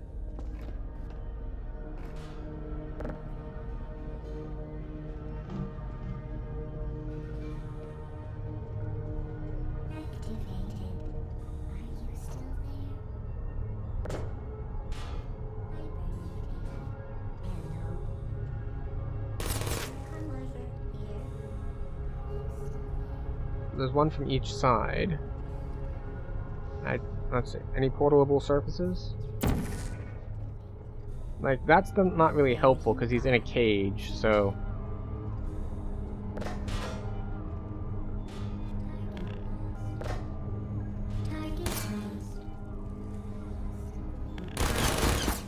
Alright, so putting the cube there is too low to actually block it, and I'm getting...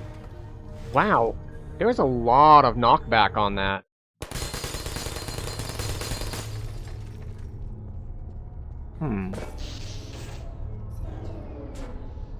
Interesting. So because I can't actually disable that one...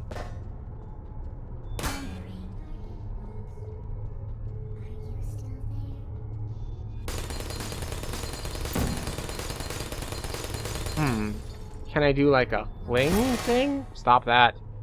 I'm just trying to look at things and I'm just getting shot a bunch. Actually, wait. If I go up top... That's not where I wanted to be.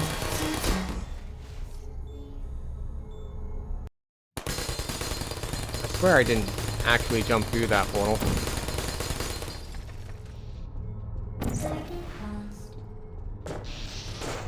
I'm here.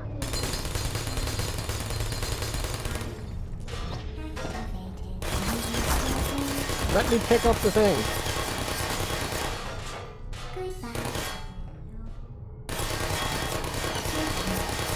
Alright, so the hope here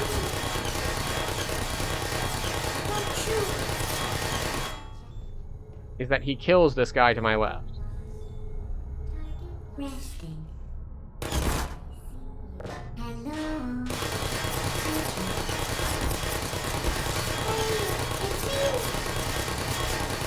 It's making noises like it's getting hurt, but that doesn't mean it's actually getting hurt.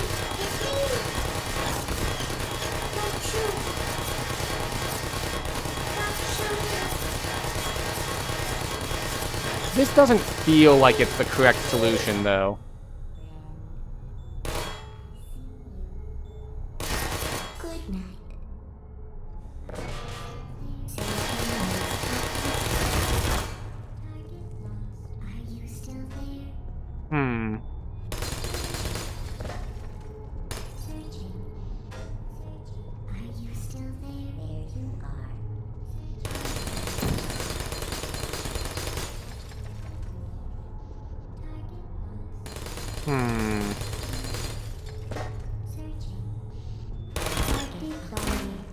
Wow, the knockback is really brutal.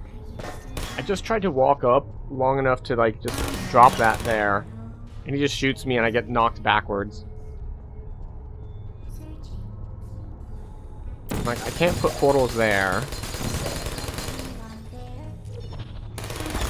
That's the wrong way. Alright, so I think a theme I'm seeing with these advanced levels is, generally speaking, if you want to come out of a portal a certain direction, you need to be standing the other way.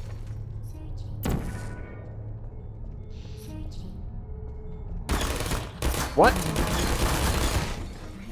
Yeah, the knockback means I can't actually cheese it. Do they have that much knockback normally? Like... Yeah. So, I've got 2 guys looking at me. I see no...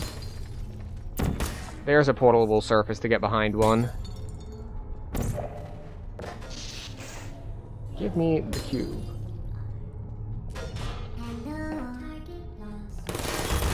Excuse me.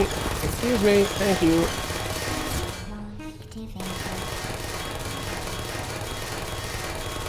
Now I can't actually look anywhere, because if I look away, I die.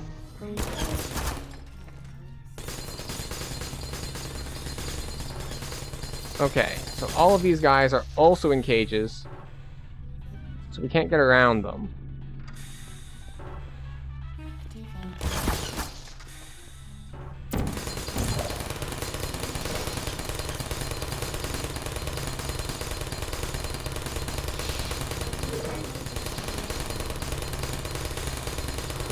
Gotta build a wall.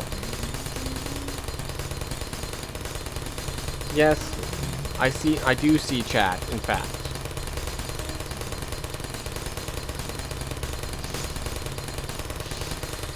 Mr. Meme Wojak.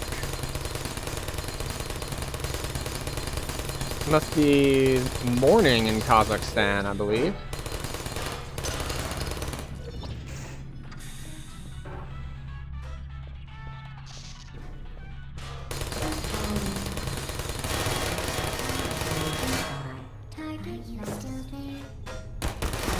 That.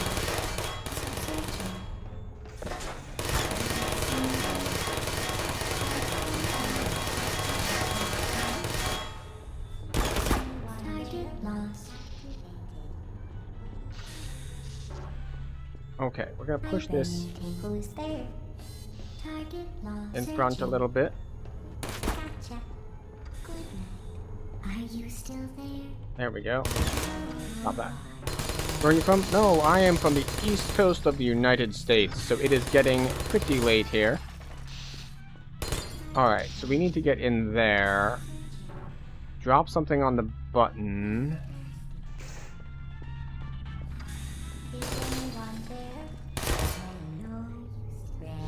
Target lost. Good night. Come on.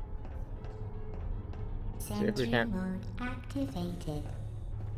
There we go.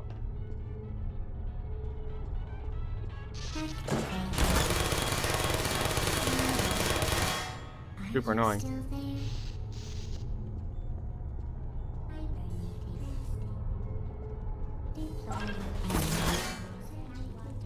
Alright. Gonna grab another cube. Okay, we'll grab another cube this way.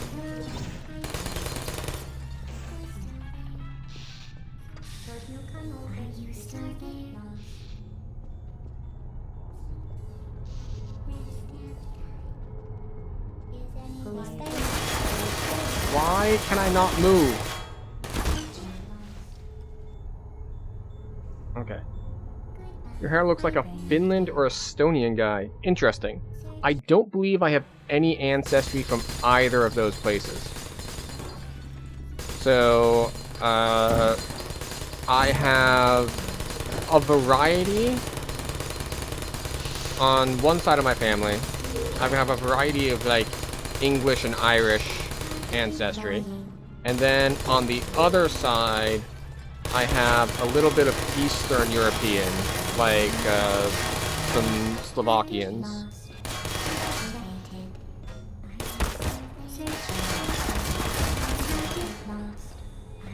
But I don't know anything about...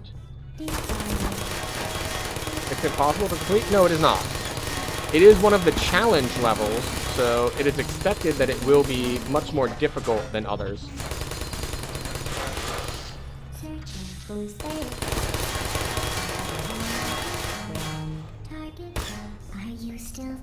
We're gonna move these to the side a little bit. I see you.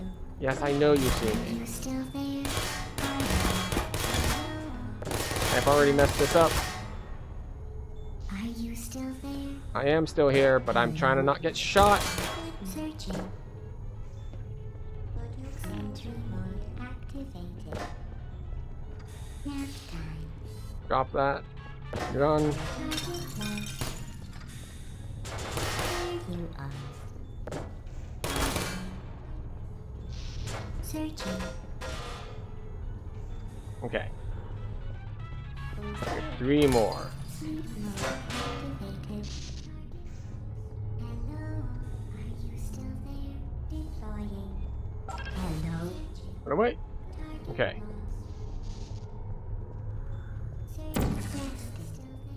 Alright. We now have a forward portal.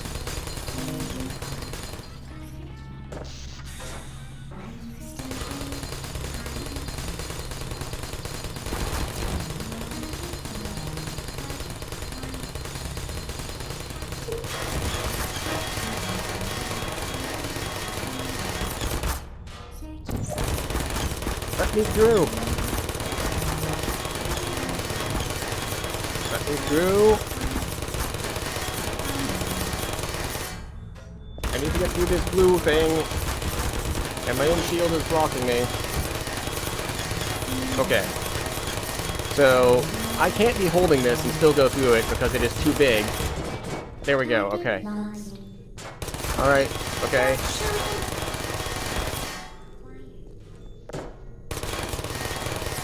Alright. Sleep mode activated. Okay. Sentry mode activated. Doing better. There you are. Searching activated.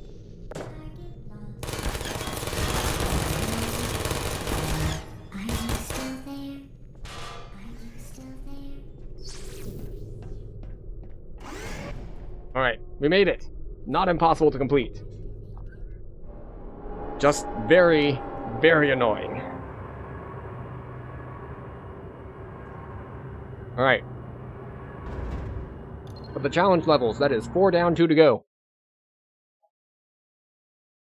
I think? Yeah. Wait, what did that say?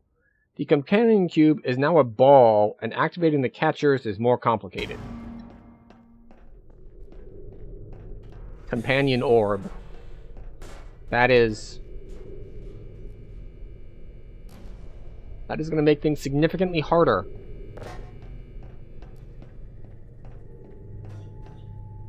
"67% complete, yes. Also known as 2/3.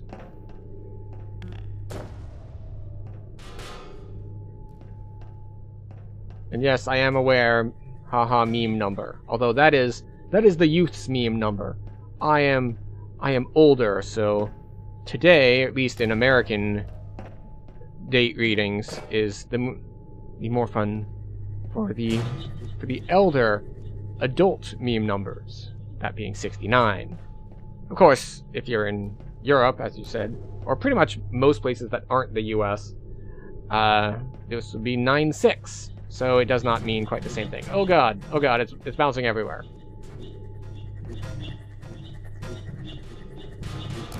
Please do not kill me, thank you.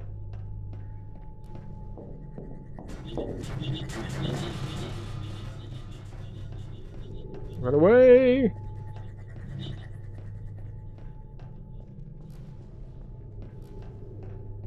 Alright.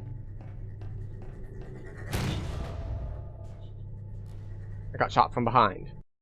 I was expecting it to bounce and come after me, but instead I just got shot from behind.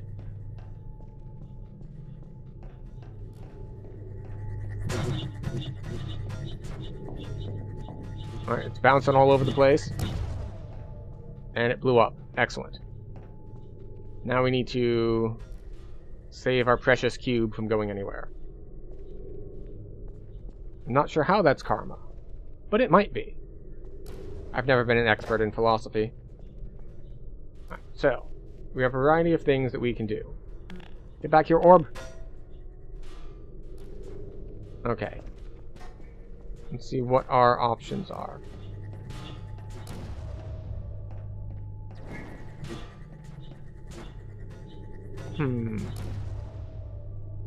So we need to bounce that in there. Presumably by bouncing it off of our irregularly shaped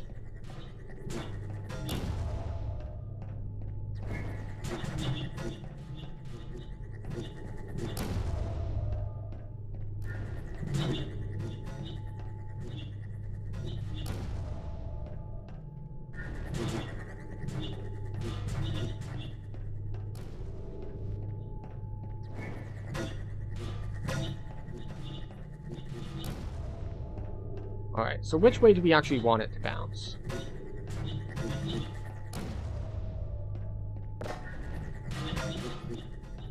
Because we want it to go up and over that thing.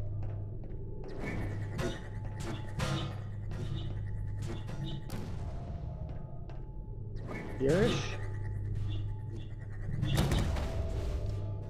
No, that's death.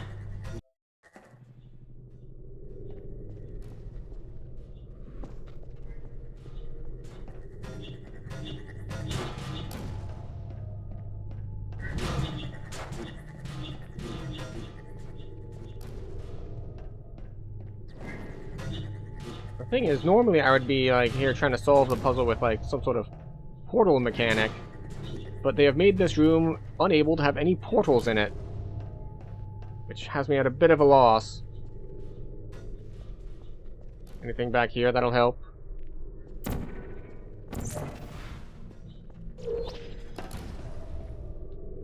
Let's see. I don't think so. I don't think any of this helps me.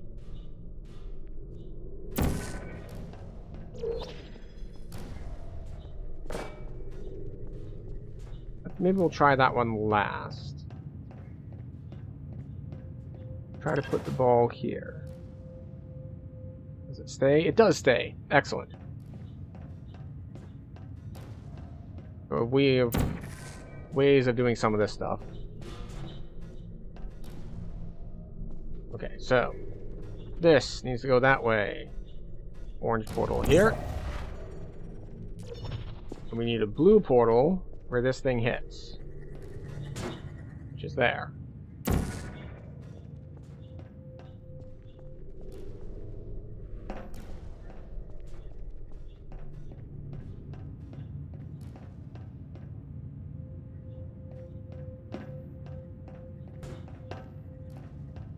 Excuse you, what?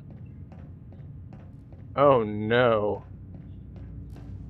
Oh no, this is a problem. So it appears that what we need to do is we need to move our companion cube from one of these to the other while the thing is between these two gates.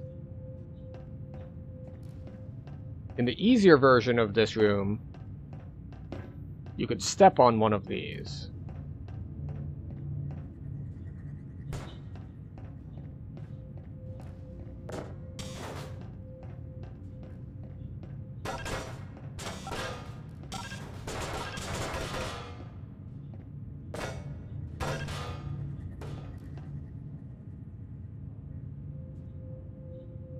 Am I going to have to go based on the sound cue of it getting close?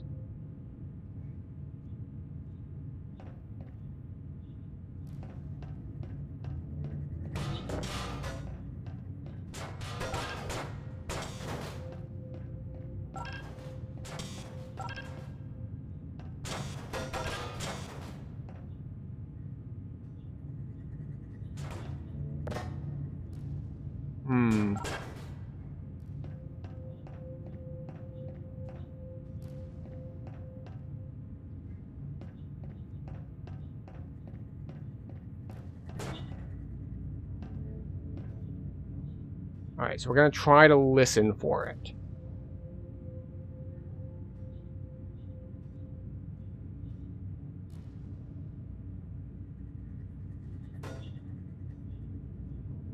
Alright, so essentially as soon as I hear it at all, I need to grab and spin.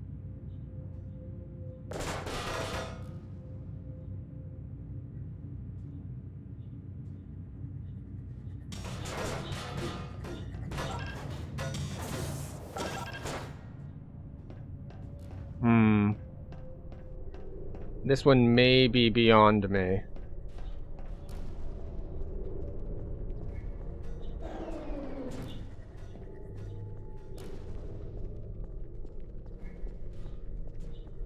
Oh, what is this one? Before... Alright, we're gonna... And just make sure we don't get blasted from behind. Before, you would redirect it and it would bounce from here up and back down. Now they have prevented us from doing that. Which means we need... Well, no, this should still be fine.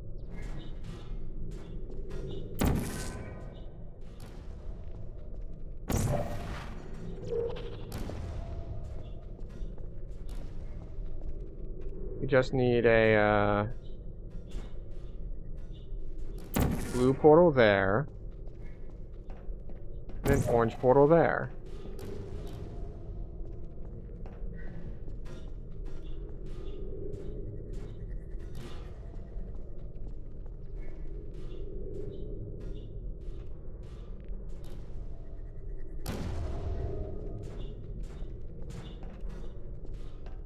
Or it's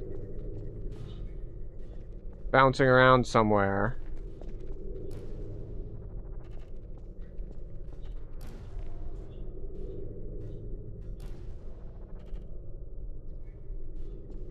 I can't get that one anymore. Because it should be shooting straight at me here, but it appears to not be. So I'm going to need to put an orange portal there.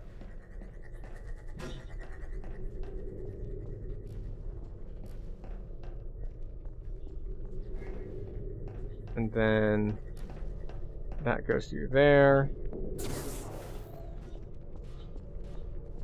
And... Alright, success.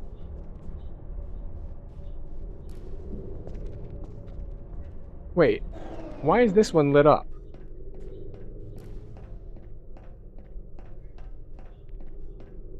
How?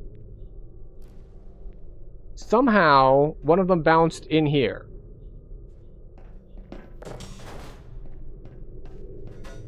I guess it just bounced around off of the walls randomly enough that it finally got here.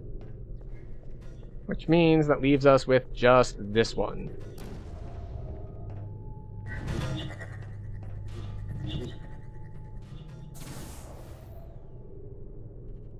Okay, I'll take it. I don't deserve it, but I'll take it.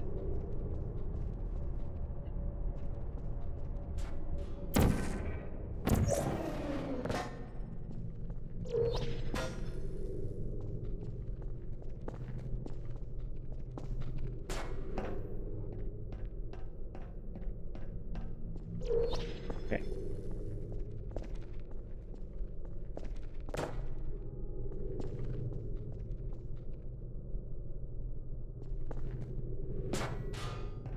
Okay.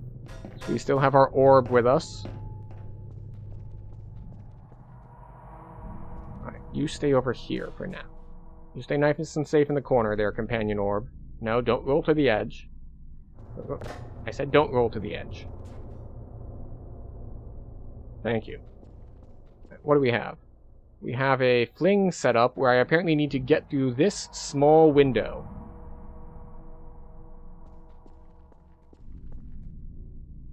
And I'm going to assume I need my orb with me.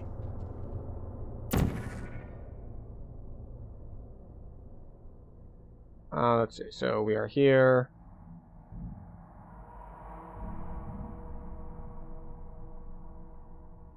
We'll go with this height.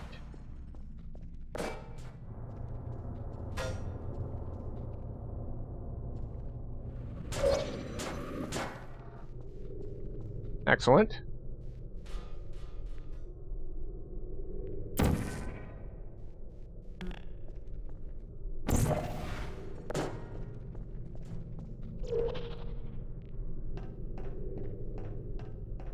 It was going to be a real kicker if I got to the end and I needed You the did bowl. it. The weighted companion cube certainly brought you good luck. However, it cannot accompany you for the rest of the test and, unfortunately, must be euthanized.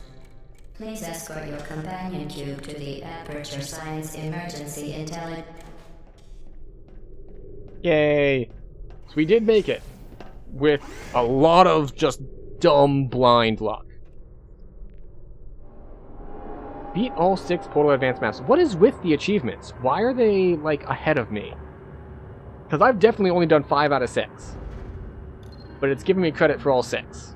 At least in achievements. But if we actually look in here, it says 83, because we have not done Test Chamber 18. Alright, what did it say about this one? The ceiling is metal, and the ball launcher has been removed. Okay. Which one was 18 again? Okay. Alright, understood.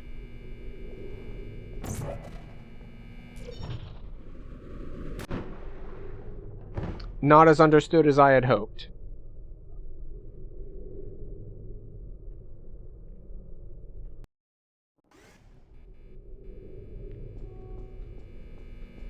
Okay, so we need to fling ourselves. But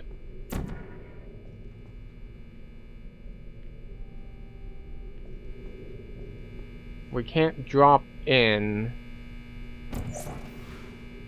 because it'll be too fast. We need to do it like this way. Alright. Oh, what's this? What's this?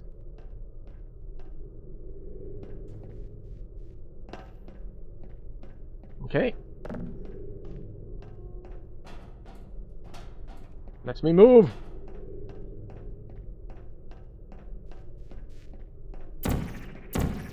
Right, yes.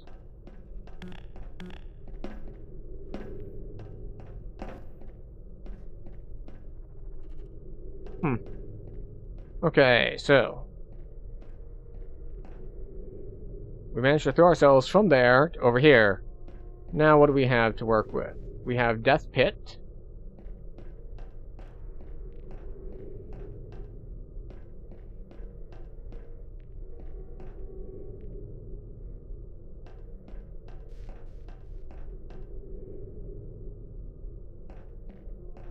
Wait. Careful. Careful.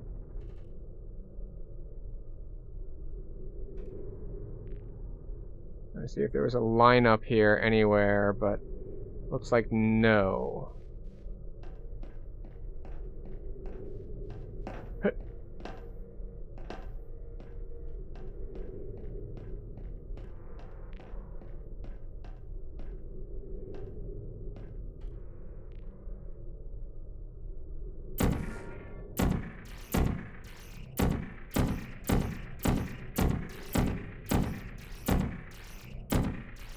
Alright, I don't see... Alright, so this floor is not portalable. None of the walls are. Just this wall, which can throw me back where I am?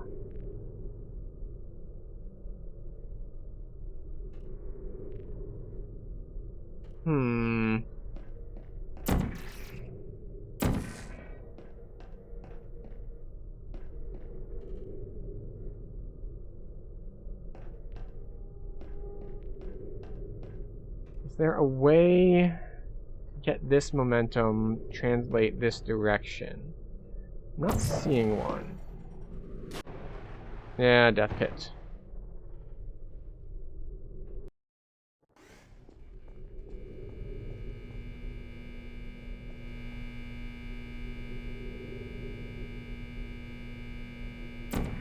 There's something I am fundamentally missing here.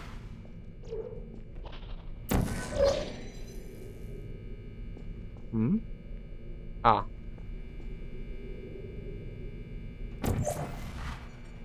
Orange there. Blue here. We need blue again here.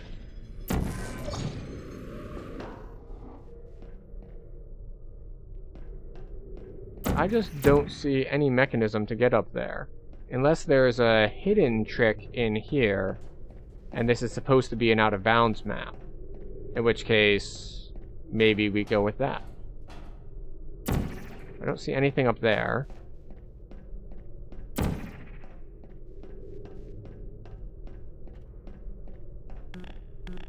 That door doesn't open. None of this is portable. Nothing on the other side of the fan. What other options do we have?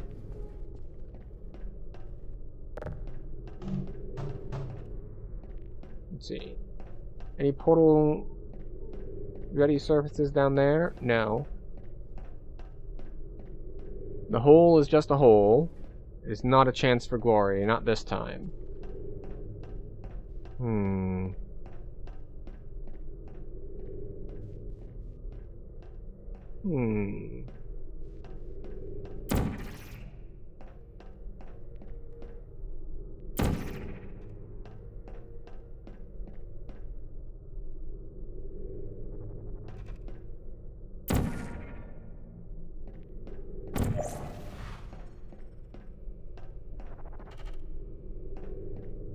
Alright, let's use this to spy. Alright, so the near wall looks to be non-portable as well. I was trying to look at like what's on this side of the wall, like right in front of us, and it looks like nothing.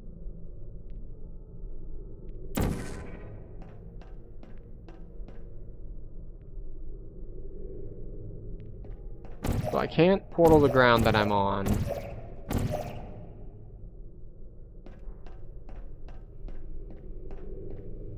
I can portal this wall, that wall, this platform.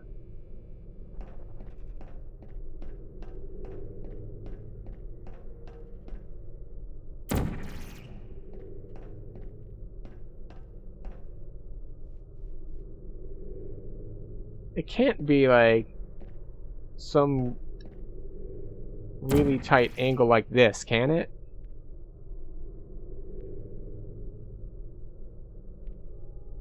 Like, I'm just seeing if it will turn, like, as you see, when we have the cursor on a wall like this, you can see that the blue and the orange kind of fill in. And then they're empty if it's a non-portable surface. Yeah, I don't see anything I can do here. Which is, I suppose, fair. I guess we don't end up full completing this. Because we have been live for like 4 hours. And as such, it is midnight here and work in the morning and all, so don't really want to stay up too late, as there are things to be done. So, yeah, I think we're just going to have to end it here. So we got through the main game. We listened to most of the developer commentary. We didn't get through all of it, but that is okay. Oh, wait, no, we don't want that. We want this one. And then we went to some of these advanced levels. And we got most of them. This cannot be the intended solution, like land on top of this. It doesn't look like it helps anyway. I still can't see anything to attach portals to. Unless... I think I might see something.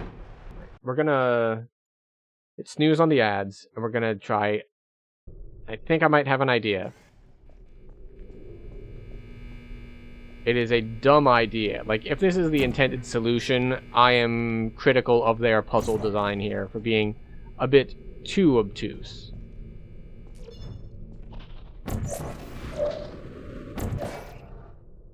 Oh yeah, I think it's doable. I think it's doable, I just have to reset. So I think the floor up there is portalable. So I think we have to quick shot a portal onto it as we are flying by. Otherwise, we're just straight up screwed.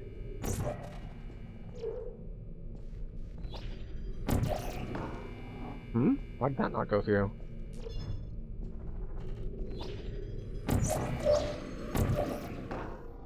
Not quite.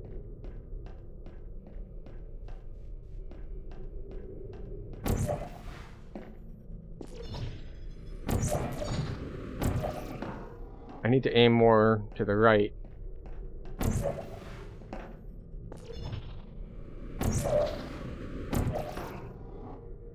Nope, didn't quite get it.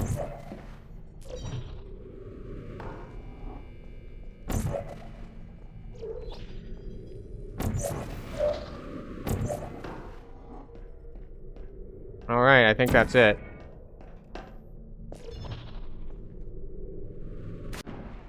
As I immediately lose my bearings and walk off the edge. Okay, we have a solution. Oh, but getting up here got us a save point. Okay, alright. How do we get up to the next one, is the question now.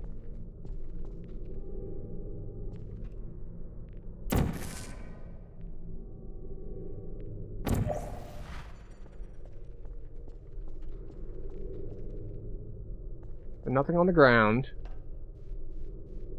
We can... Right, there's nothing we can do on the ceiling, there's nothing we can do on the walls. We have the ground here. We have the wall close to us. We don't have the ground here. And we have this wall that we can look at. Alright, what's on the other side of that wall?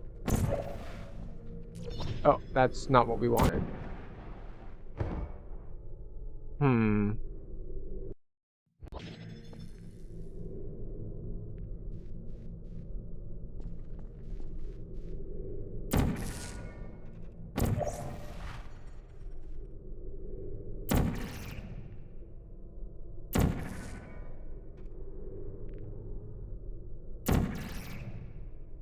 Okay, so we would somehow need line of sight to the top of this platform. Which means... I'm trying to think what that means.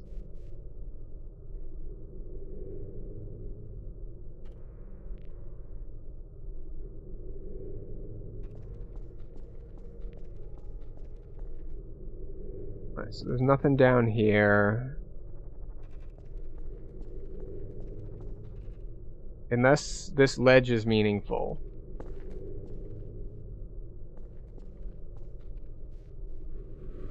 Nope, looks like no.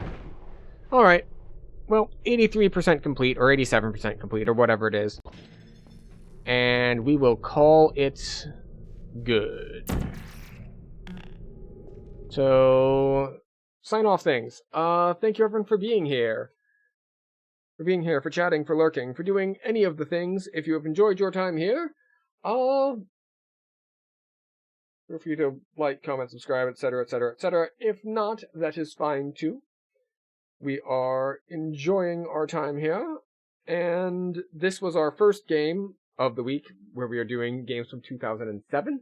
Our next one will be a bit of a longer game than Portal, which is BioShock. So I have played BioShock Infinite. I have not played the original. So that should be interesting. And I don't know exactly when we're doing that. Might be tomorrow, might be like Thursday or Friday. But it should be interesting. And I look forward to it. And if you would like to look forward to it as well, feel free to click the things to get notified. Either way, thank you everyone for being here very much as we took our nostalgia tour